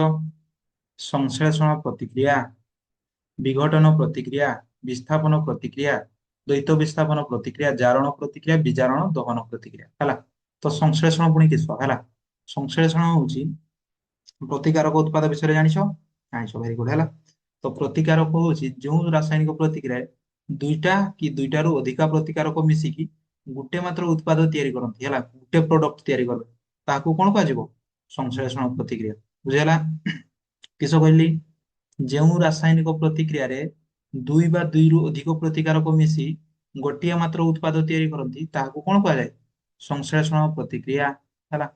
ତେବେ ହଉଛି ପରୀକ୍ଷାରେ ପଡେ ସଂଶ୍ଳେଷଣ ପ୍ରତିକ୍ରିୟା କାହାକୁ କୁହାଯାଏ, ଉଦାହରଣ ସହ ବୁଝାଅ ହେଲା। ଆମେ ବେଶୀ କିଛି ପଢବାନି। କିସ ସଂଶ୍ଳେଷଣ ପ୍ରତିକ୍ରିୟା କାହାକୁ କୁହାଯାଏ? ଏକ୍ସାମ୍ପଲ ଏତିକି ପଢିଦେଲେ ସରିଗଲା। ବିଘଟନ ପ୍ରତିକ୍ରିୟା କାହାକୁ କୁହାଯାଏ? ଏକ୍ସାମ୍ପଲ ଏତିକି ପଢିଦେଲେ ସରିଗଲା ହେଲା। ସେତିକି ହିଁ ପଢବା। ତ ପଢିଦିଅ। କିସ ଲେଖା ହେଇଛି? ଯେଉଁ ରାସାୟନିକ ପ୍ରତିକ୍ରିୟାରେ ଦୁଇ ବା ଦୁଇରୁ ଅଧିକ ପ୍ରତିକାରକ ମିଶି ଗୋଟିଏ ଉତ୍ପାଦ ସୃଷ୍ଟି କରନ୍ତି ବା ତିଆରି କରନ୍ତି, ତାହା କଣ କୁହାଯାଏ? ସଂଶ୍ଳେଷଣ ପ୍ରତିକ୍ରିୟା କୁହାଯାଏ ହେଲା। ଏକ୍ସାମ୍ପଲ ଦେଖବା। ଏକ୍ସାମ୍ପଲ ଗୁଡା ତୁମେ ଦେଖିଛ ହେଲା, ତୁମର ଫେଭରାଇଟ ଏକ୍ସାମ୍ପଲ ସେ ଲେମ୍ବୁ ଚିନି ପାଣି ବାଲା ବି କିସ ସଂଶ୍ଳେଷଣରେ ଯିବ। ଦେଖ ଏଠି କେତେଟା ପ୍ରତିକାରକ ଅଛନ୍? ଦୁଇଟା। ଦୁଇଟା ପ୍ରତିକାରକ ମିଶି କେତେଟା ଉତ୍ପାଦ ତିଆରି କରୁଛନ୍? ଗୋଟେ ହେଲା। ଜଳ ବାଲା, ଜଳ ବାଲା ପ୍ରତିକାରକ ହଉଛି କି ଜଳ ବାଲା ଏକ୍ସାମ୍ପଲ ଦିଆହଉଛି, ଜଳ ତିଆରି କରାହଉଛି। ଜଳର ଅନ୍ୟ ନାମ କିସ? ଜଳର ଅନ୍ୟ ନାମ କିସ? ବୋପା ଛୁଆ ଜାଣିନି। ଜଳର ଅନ୍ୟ ନାମ ଜୀବନ, ବାରି ହେଲା। ଜଳ ହିଁ ଜୀବନ। ବୁଝିହେଲା? ଜଳ ଛତ୍ର, ଆଉ କିଛି ଦିନ ପରେ ଦେଖିଦବ ନା ଜଳ ଛତ୍ର, ଜଳ ଛତ୍ର ଦିଆ ହେଇଥିବ ହେଲା। ଗଛ ତଳେ, ବର ଗଛ ତଳେ କିସ ନାଲିଆ କନା ଗୁଡା ହେଇକି ଲେଖା ହେଇଥିବ ଜଳ ଛତ୍ର। ବୁଝିହେଲା? ତ ସେଇ ଜଳ କେମିତି ତିଆରି ହୁଏ? ହାଇଡ୍ରୋଜେନ ଆଉ ଅକ୍ସିଜେନ ମିଶିକି ହେଲା। ଦୁଇଟା ଜିନିଷ ମିଶିଲା କିସ କିସ? Hydrogen, oxygen. ଦୁଇଟା ଜିନିଷ ମିଶିକି କିସ ତିଆରି ହେଲା? ଜଳ। ବୁଝିହେଲା? ତେବେ ଏଇ ପ୍ରକାର ପ୍ରତିକ୍ରିୟାକୁ କିସ କୁହାଯାଏ? ଆମର ସଂଶ୍ଳେଷଣ ପ୍ରତିକ୍ରିୟା ହେଲା। ତ ମନେ ରଖିବ ପୁରା ଏକ୍ସାମ୍ପଲ ଟା। ବୁଝିହେଲା? ଏକ୍ସାମ୍ପଲ ଟା ମନେ ରଖିଦେବ ହେଲା। ଏଇଟା ସହ ଏଇଟା ଦୁଇଟା ଯାକ ମନେ ରଖିବ। ପରୀକ୍ଷାରେ ଯଦି ପଡିଲା ଦୁଇଟା ଯାକ ଲେଖିବ, ମାନେ ଏକ ନମ୍ବର ପୁରାଟା ଲେଖିବ ହେଲା। ସେମିତି ନେକ୍ସଟ ଏକ୍ସାମ୍ପଲ, ତମେ ଗୋଟେ କାମ କର, ଚୂନ ଗୋଟେ ନେଇ ଆସ ହେଲା। ଦୋକାନରେ ସେ ଯେ ଦୁକ୍ତାଖିଆ ଚୂନ ଦେଖିଛ? ଦୁକ୍ତାଖିଆ ଚୂନ ନହେଲେ ତୁମର ଘରେ ଯଦି ଥିବ କିଏ ଖାଉଥିବେ ହେଲା, ଜେଜେବାପା କି ଦାଦୁ ଦିଦି କିଏ ଖାଉଥିବେ ହେଲା, ଚୂନ ନେଇ ଆସ, କିସ କରିବ କୁହ ନା, ସେଠି ହଉଛି ପାଣି ଟିକେ ମିଶେଇ ଦବ, ବୁଝିହେଲା। କିସ ତିଆରି ହବ, ଆମର ତିଆରି ହବ କ୍ୟାଲସିୟମ ହାଇଡ୍ରୋକ୍ସାଇଡ, ବୁଝିହେଲା। କ୍ୟାଲସିୟମ ହାଇଡ୍ରୋକ୍ସାଇଡ ହେଲା। ତୁମେ ଗୋଟେ କାମ କର, ଗୋଟେ ପରୀକ୍ଷା କରବା ହେଲା। ଦେଖ ଆମର ବଜେଟ କମ ଅଛି, ପରୀକ୍ଷା କରିବା କହିଥିଲି। ଗୋଟେ ବିକର ନେଇଯାଅ ହେଲା, ଆମର ପାଖରେ ବିକର ନାହିଁ, କିସ ନବା, ଗିଲାସ ନେଇଯିବା। ଗିଲାସ ରେ ହଉଛି ଚୂନ ପକେଇଦେଲେ, ଚୂନ ହେଲା, ଚୂନ ଧଳା ଧଳା ଚୂନ, ହ୍ୱାଇଟ ହ୍ୱାଇଟ ବାଲା। ତାପରେ ହଉଛି ସେଠି ପାଣି କିଛି ଢାଳିଦେଲି ହେଲା। ଦେଖିଦବ ହଉଛି କିସ ତିଆରି ହବ କଣ, ସେଠି ଯାହା ତିଆରି ହବ ସେଇଟା ହଉଛି କ୍ୟାଲସିୟମ ହାଇଡ୍ରୋକ୍ସାଇଡ। କିସ ତିଆରି ହବ, କ୍ୟାଲସିୟମ ହାଇଡ୍ରୋକ୍ସାଇଡ, ବୁଝିହେଲା। ତାର ସଂକେତ ହଉଛି CaOH ର ହୋଲ୍ ଟୁ, ବୁଝିହେଲା। କ୍ୟାଲସିୟମ ହାଇଡ୍ରୋକ୍ସାଇଡ ତିଆରି ହବ। ତାପରେ ତୁମେ ଏଇଟାକୁ ଟଚ୍ କରି ଦେଖ, ଟଚ୍ ହେଲା, ଟଚ୍ ମି କରିକି ଦେଖ ହେଲା। ଏଟାକୁ ଛୁଇଁକି ଦେଖ, ଏଟାକୁ ଛୁଇଁକି ଦେଖ, ଦେଖ କିସ ଲାଗିବ, ଆମର ଗରମ ଗରମ ଲାଗିବ, ବୁଝିହେଲା। ତାପ ଉତ୍ପନ୍ନ ହବ, ବୁଝିହେଲା। କ୍ୟାଲସିୟମ ହାଇଡ୍ରୋକ୍ସାଇଡ ତ ବାହାରିବ, ତାର ସହ ଟିକେ ଗରମ ବାହାରିବ, ତାପ ବାହାରିବ ହେଲା। ତ ଏଠି ଦେଖ, ଦୁଇଟା ଜିନିଷ ମିଶିକି କେଟା ଗୋଟେ ଜିନିଷ ତିଆରି କରିଛନ୍ ହେଲା। ତେବେ ହଉଛି ତାପ ତ ବାହାରୁଛି ହେଲା, ତାପ ଜିନିଷ ନାହିଁ, ତାପ ଜିନିଷଟା କି ନା ହେଲା। ନହେଲେ ବୋକା ଛୁଆ ମାନେ କହିବ ସାର୍ ଦୁଇଟା ଜିନିଷ ବାହାରୁଛି। ତାପ ଜିନିଷ ନାହିଁ ରେ, ତାପ ହଉଛି ଗୋଟେ ହଉଛି କିସ, ଫିଲିଙ୍ଗ ବାଲା ହେଲା, ଫିଲିଙ୍ଗ ଟା ଗୋଟେ। ତାପ ହଉଛି ଗରମ ହେଲା, ତାପ ଜିନିଷ ନୁହଁ।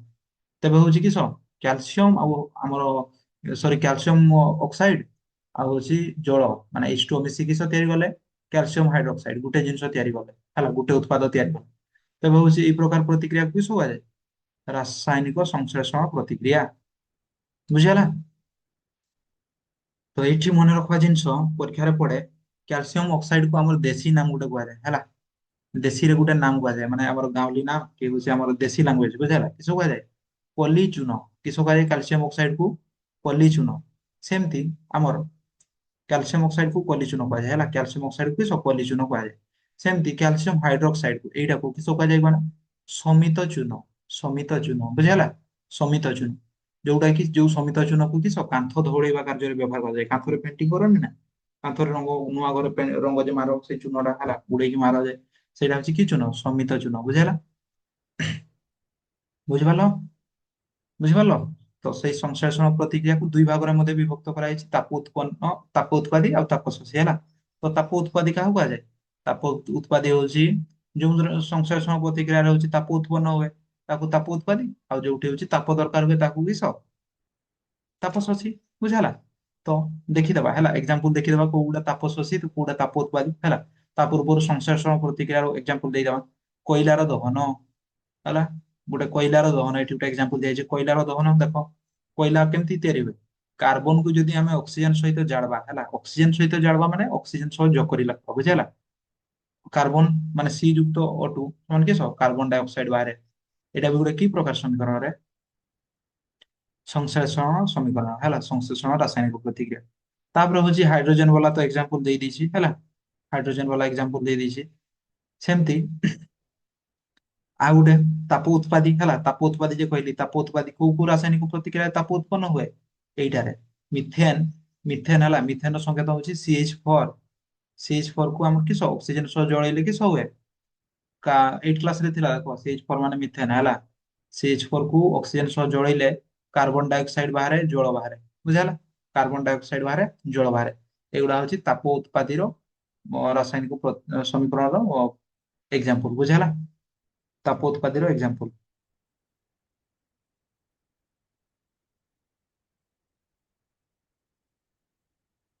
ତାପ ଉତ୍ପାଦୀର ଏକ୍ସାମ୍ପଲ ମନେ ରହିଲା। ସେମିତି ତାପ ଶୋଷୀର ଏକ୍ସାମ୍ପଲ ଦବା। ତାପ ଶୋଷୀର ଏକ୍ସାମ୍ପଲ ହଉଛି କିସ ହବ ନା, ତାପ ଶୋଷୀର ଏକ୍ସାମ୍ପଲ ଗୋଟେ ଦଉଛି, ଆମର ଆଲୋକ ଶ୍ଳେଷଣ ପ୍ରକ୍ରିୟା ହେଲା। ଆଲୋକ ଶ୍ଳେଷଣ ପ୍ରକ୍ରିୟା ଜାଣିଛ, ଆଲୋକ ଶ୍ଳେଷଣ ପ୍ରକ୍ରିୟା ସାର୍ କିଛି ଜାଣିନି ହେଲା। ଆଲୋକ ଶ୍ଳେଷଣ ପ୍ରକ୍ରିୟା ମାନେ ହଉଛି, ଗଛ ଯୋଉ ପ୍ରକ୍ରିୟାରେ ଖାଦ୍ୟ ତିଆରି କରେ ତାହାକୁ କଣ କୁହାଯାଏ, ଆଲୋକ ଶ୍ଳେଷଣ ପ୍ରକ୍ରିୟା ହେଲା। ଆଲୋକ ଶ୍ଳେଷଣ ପ୍ରକ୍ରିୟା ତାପ ଦରକାର ହୁଏ ନା ତାପ ବାହାରେ, କୁହ। ତାପ ଦରକାର ହୁଏ, କୋଉଠୁ ତାପ ମିଳେ, ସୂର୍ଯ୍ୟଲୋକଠୁ ହେଲା। ସୂର୍ଯ୍ୟଲୋକଠୁ ତାପ ମିଳେ ହେଲା, ସୂର୍ଯ୍ୟଠୁ ତାପ ମିଳେ। ଏବେ ହଉଛି ଆଲୋକ ଶ୍ଳେଷଣ ପ୍ରକ୍ରିୟା ହଉଛି ତାପ ଶୋଷୀ ପ୍ରକ୍ରିୟା, ବୁଝିଲା। ଭେରି ଭେରି ଇମ୍ପୋର୍ଟାଣ୍ଟ ଏକ୍ସାମ୍ପଲ, ମାନେ ସର୍ଟ କ୍ୱେଶ୍ଚନ। ଆଲୋକ ଶ୍ଳେଷଣ ପ୍ରକ୍ରିୟା ଗୋଟେ କି ପ୍ରକ୍ରିୟା, ଆମର ତାପ ଶୋଷୀ ପ୍ରତିକ୍ରିୟା, ବୁଝିହେଲା। ସେମିତି ଆଉ ଗୋଟେ ହଉଛି, ଆମର ହଉଛି ଶ୍ୱସନ ପ୍ରକ୍ରିୟା, ନିଶ୍ୱାସ ପ୍ରକ୍ରିୟା, ଖାଦ୍ୟ ହଜମ ପ୍ରକ୍ରିୟା। ଏଇଟା ହଉଛି କିସ ପ୍ରକ୍ରିୟା କୁହ ନା, ଆମର ହଉଛି ତାପ ଉତ୍ପାଦୀ ପ୍ରତିକ୍ରିୟା ହେଲା, ବୁଝିପାରିଲ। ଏବେ ନେକ୍ସଟ ଯିବା ଦେଖ, ନେକ୍ସଟ ନେକ୍ସଟ ହଉଛି ସରି ବ୍ୟାକ୍ କରିଦେଲି। ଦେଖୁଛି ତ ନା ପୁରା ସ୍କିପ୍ କରିକି ଏଠିକୁ ପହଞ୍ଚିଗଲ? କୋଉ ମାନେ ସତ କହିବ କୋଉ ମାନେ ସ୍କିପ୍ କରିକି ସିଧା ଏଠିକୁ ପହଞ୍ଚିଛ ହେଲା? କୋଉ ମାନେ ମଝିରେ ମଝିରେ ସ୍କିପ୍ କରୁଛ? ବୁଝିଲା ତୁମକୁ ସବୁଠୁ ବେଷ୍ଟ ଉପାୟ ଦେଲି ହଉଛି ତୁମେ ମାନେ ଭିଡିଓଟାକୁ 2x କରି ଦେଖ ହେଲା। 2x 2x ମାନେ ହଉଛି ନହେଲେ 1.5x ହେଲା। ତେବେ ହଉଛି ଭିଡିଓଟା ଜଲ୍ଦି ବି ସରିବ ହେଲା। ଆଉ ହଉଛି ଜଲ୍ଦି ଫ୍ରି ବି ହବ ହେଲା। ଫ୍ରି ହେଇକି ତୁମେ ଇନଷ୍ଟା ଦେଖ।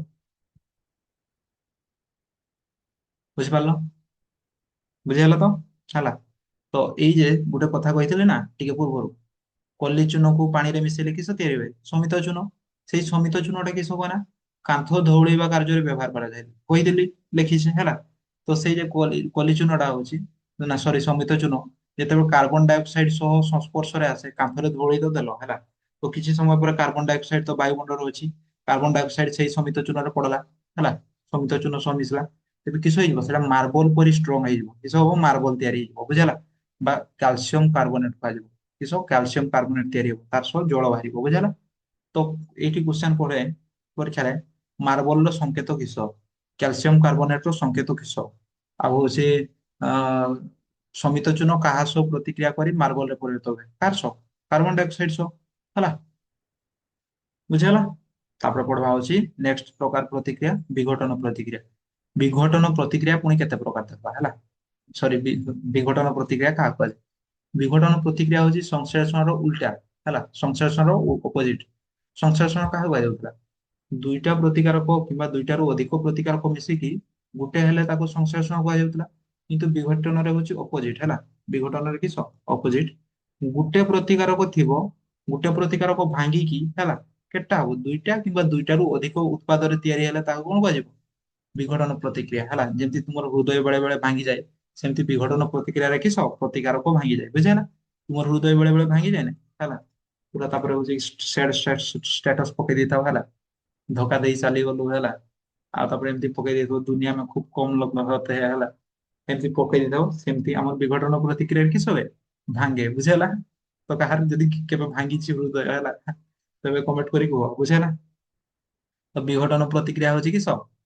ଯେଉଁ ରାସାୟନିକ ପ୍ରତିକ୍ରିୟାରେ ଗୋଟିଏ ପ୍ରତିକାରକ ଭାଙ୍ଗି ଦୁଇ ବା ଦୁଇରୁ ଅଧିକ ଉତ୍ପାଦରେ ପରିଣତ ହୁଏ ତାହାକୁ କଣ କୁହାଯାଏ? ବିଘଟନ ପ୍ରତିକ୍ରିୟା ହେଲା। ଲେଖି ଦିଆଯାଇଛି ତୁମେ ବି ଲେଖିଦିଅ। ଆଉ ଯୋଉମାନେ ଲେଖିନ ଠକ ଛୁଆ ଗୁଡା ସେମାନେ ଲେଖୁନ ଠକ ଛୁଆ ଗୁଡା ସେମାନେ କିସ କରିବ? ଡେସ୍କ୍ରିପସନ ରେ ଲିଙ୍କ ଗୋଟେ ଦିଆହେଇଥିବ ସେଠି କ୍ଲିକ୍ କରିବ ହେଲା। ତାପରେ ହଉଛି ସେ ଭିଡିଓଟାକୁ ଡାଉନଲୋଡ ସରି ପିଡିଏଫ ଟାକୁ ଡାଉନଲୋଡ କରି ଘରେ ଆରାମସେ ଲେଖ ହେଲା। ତୁମେ ଯେମିତି ଲେଖୁଛ ଲେଖ କିନ୍ତୁ ଲେଖ ହେଲା। ଶୁଇ ଶୁଇ ଦେଖିଲେ ମନେ ରହିବନି ପାଠ। ବୁଝିଲା? ଶୁଇ ଶୁଇ ଦେଖିଲେ କି ଭିଡିଓଟା ଗପ କରି ଦେଖେଇଦେଲେ ମନେ ରହିବନି ହେଲା। ତ ଏକ୍ସାମ୍ପଲ ଦେବା ବିଘଟନ ପ୍ରତିକ୍ରିୟାର ଦେଖ ଗୋଟେ ଜିନିଷ ସେଇ ଯେ ଆମର ଟିକେ ପୂର୍ବରୁ କହିଲେ ମାର୍ବଲ କଥା ହେଲା। କ୍ୟାଲସିୟମ କାର୍ବୋନେଟ କଥା କହିଲି। ସେଇଟାକୁ ଯଦି ଆମେ ଗରମ କରିବା ତାପ ଦେବା ହେଲା। ତାପ ଦେବା କିସ ହବ? ଆମର କ୍ୟାଲସିୟମ ଅକ୍ସାଇଡ ରେ ପରିଣତ ହବ। କିସ? Calcium oxide. ଆଉ ହଉଛି CO2 ରେ କାର୍ବନ ଡାଇଅକ୍ସାଇଡ ଗ୍ୟାସ ବାହାରିବ ହେଲା।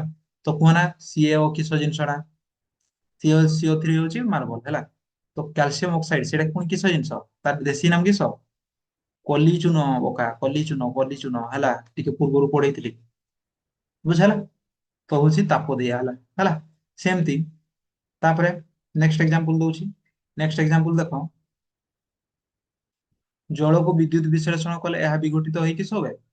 ଜଳକୁ ବିଦ୍ୟୁତ ବିଶ୍ଳେଷଣ କଲେ ଏହା ବିଘଟିତ ହେଇ ଜଳକୁ ବିଦ୍ୟୁତ ବିଶ୍ଳେଷଣ କଲେ ମାନେ ହଉଛି ଜଳକୁ ହେଲା ପାଣି ଗିଲାସ ପାଣିରେ ହଉଛି ଆମର ଗିଲାସ ପାଣିରେ ହଉଛି ତୁମେ ରଡ୍ ପୁରେଇ ଦବ ଏନୋଡ ଆଉ କ୍ୟାଥୋଡ ପୁରେଇ ଦବ ବିଦ୍ୟୁତ ବିଶ୍ଳେଷଣ ହବ। କିସ ସୃଷ୍ଟି ହବ? ହାଇଡ୍ରୋଜେନ ତିଆରି ହବ ଆଉ ଅକ୍ସିଜେନ ତିଆରି ହବ। ତ ଜଳ ଦେଖ ଜଳ କାହାକୁ କାହାକୁ ମିଶେଇକି ତିଆରି ହେଇଥାଏ? ହାଇଡ୍ରୋଜେନ ଆଉ ଅକ୍ସିଜେନ ହେଲା। ତ ହଉଛି ତୁମେ ଯେତେବେଳେ ଜଳ ଦେଇକି ଇଲେକ୍ଟ୍ରିକ ପାସ୍ କରିବ କିସ ହାଇଡ୍ରୋଜେନ ଗ୍ୟାସ ବାହାରିବ ତାର ସହ ଅକ୍ସିଜେନ ଗ୍ୟାସ ବାହାରିବ। ବୁଝିଲା? ଏଇଟା ହଉଛି କିସ? ଏଇଟା ଆମର ହଉଛି ଲିକ୍ୱିଡ ଟା। ଏଇଟା ହଉଛି ଗ୍ୟାସ ବାହାରିବ। ବୁଝିଲା? ଗୋଟେ ଜିନିଷ ଭାଙ୍ଗିକି ଦୁଇଟା ଉତ୍ପାଦରେ ତିଆରି ହେଇଛି ନା ତ ଏଇଟା ବି କିସ? ଆମର ହଉଛି ଏ, ବିଘଟନ ରାସାୟନିକ ପ୍ରତିକ୍ରିୟା। ତାପରେ ଆଉ ଗୋଟେ ଏକ୍ସାମ୍ପଲ ଦଉଛି ଫେରସ ସଲଫେଟ। ବୁଝିଲା? ଫେରସ ସଲଫେଟ। ଫେରସ ସଲଫେଟ ର ଜଳୀୟ ଦ୍ରବଣକୁ ତୁମେ ଯଦି ତାପ ଦେବ କିସ କରିବ? ଫେରସ ସଲଫେଟ ର ଜଳୀୟ ଦ୍ରବଣ ଫେରସ ସଲଫେଟ। ଫେରସ ସଲଫେଟ ର ରଙ୍ଗ ହଉଛି ନୀଳ ହେଲା। ପରୀକ୍ଷା କରି ଦେଖବା। ଗୋଟେ ବିକର ନିଅ। ବିକର ନେଲ? ନେଲ ହେଲା। ଭେରି ଗୁଡ ବିକର ନେଲ। ତାପରେ ହଉଛି ଫେରସ୍ ସଲଫେଟ ନେବା। ଫେରସ୍ ସଲଫେଟ ରଙ୍ଗ କେମିତି? ଫେରସ୍ ସଲଫେଟ ରଙ୍ଗ ହଉଛି ନୀଳ ହେଲା। ଫେରସ୍ ସଲଫେଟ,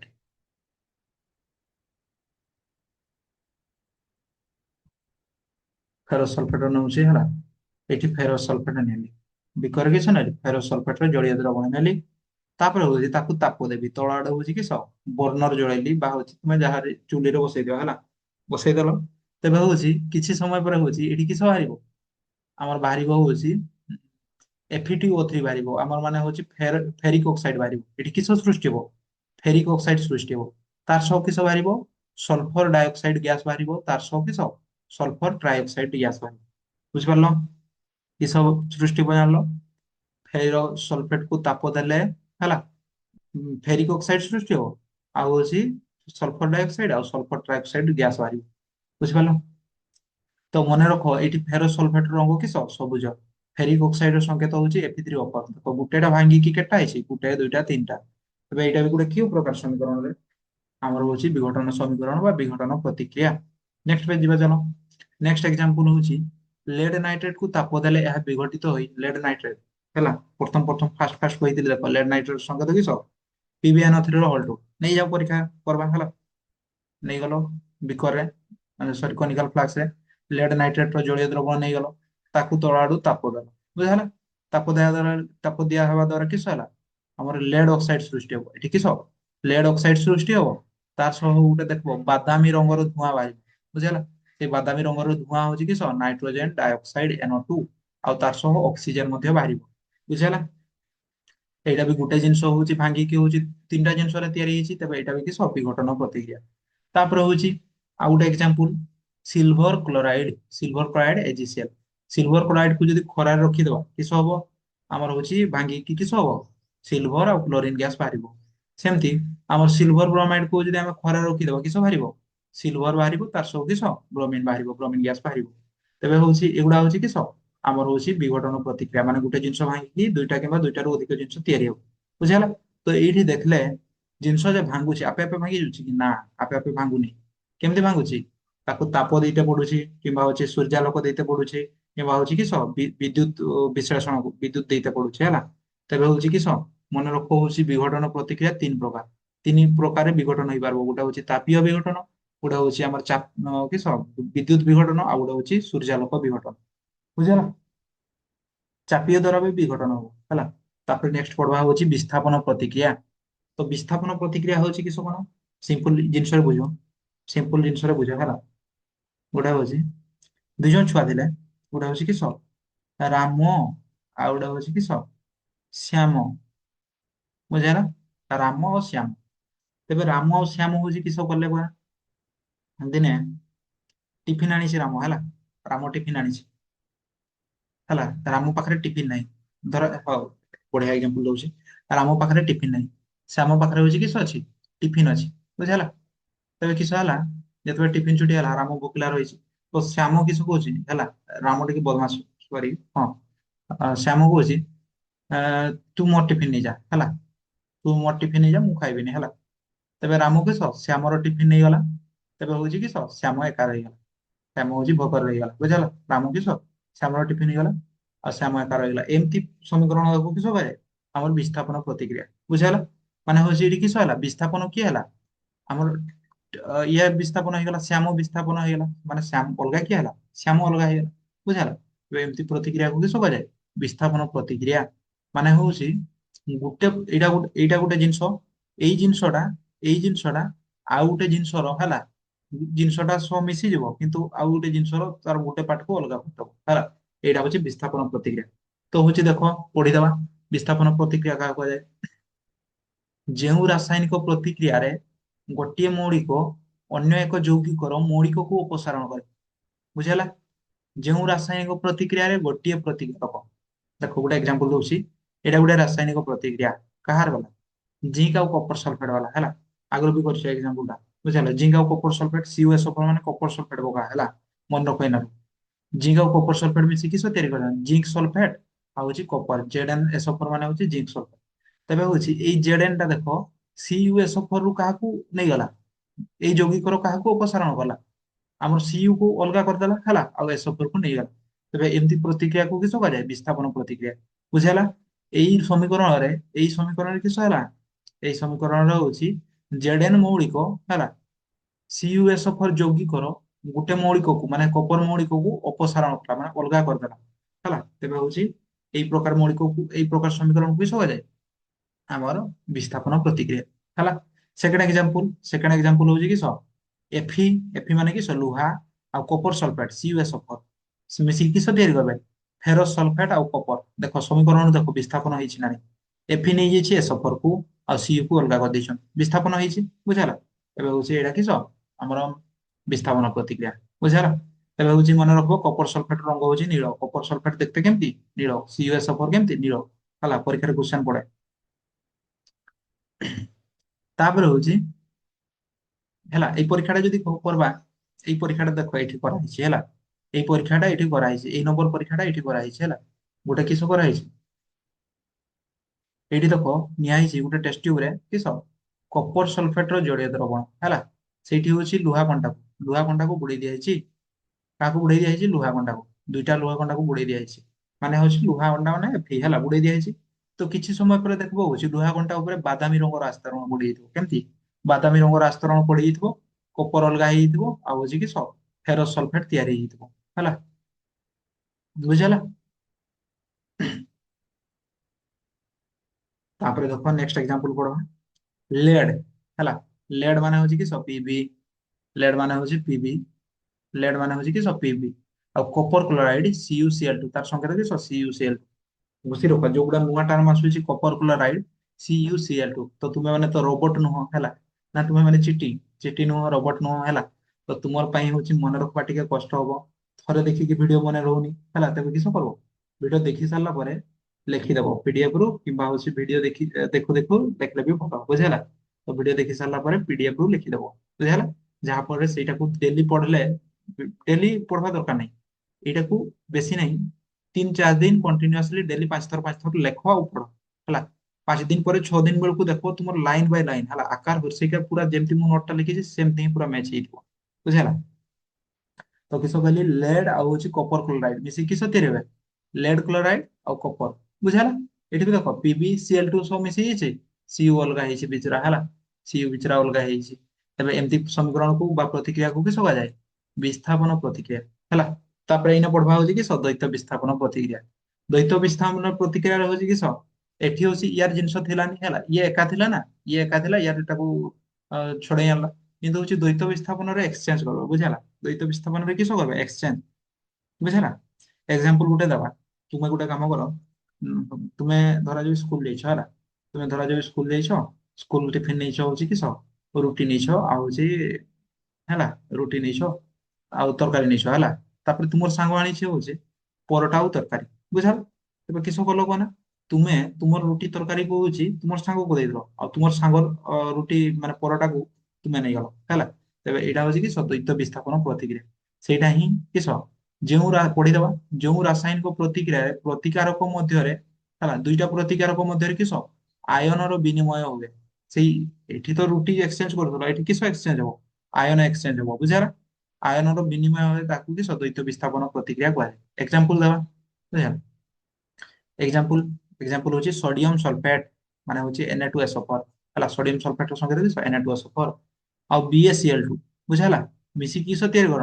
BaSO4 ଆଉ ସୋଡିୟମ କ୍ଲୋରାଇଡ ହେଲା। ଦେଖ Na2 ସହ Cl2 ପଳେଇଛି, Ba ସହ SO4 ପଳେଇଛି। ଦେଖୁଛ? ହେଲା। ତ ପରୀକ୍ଷା କରି ଦେଖବା।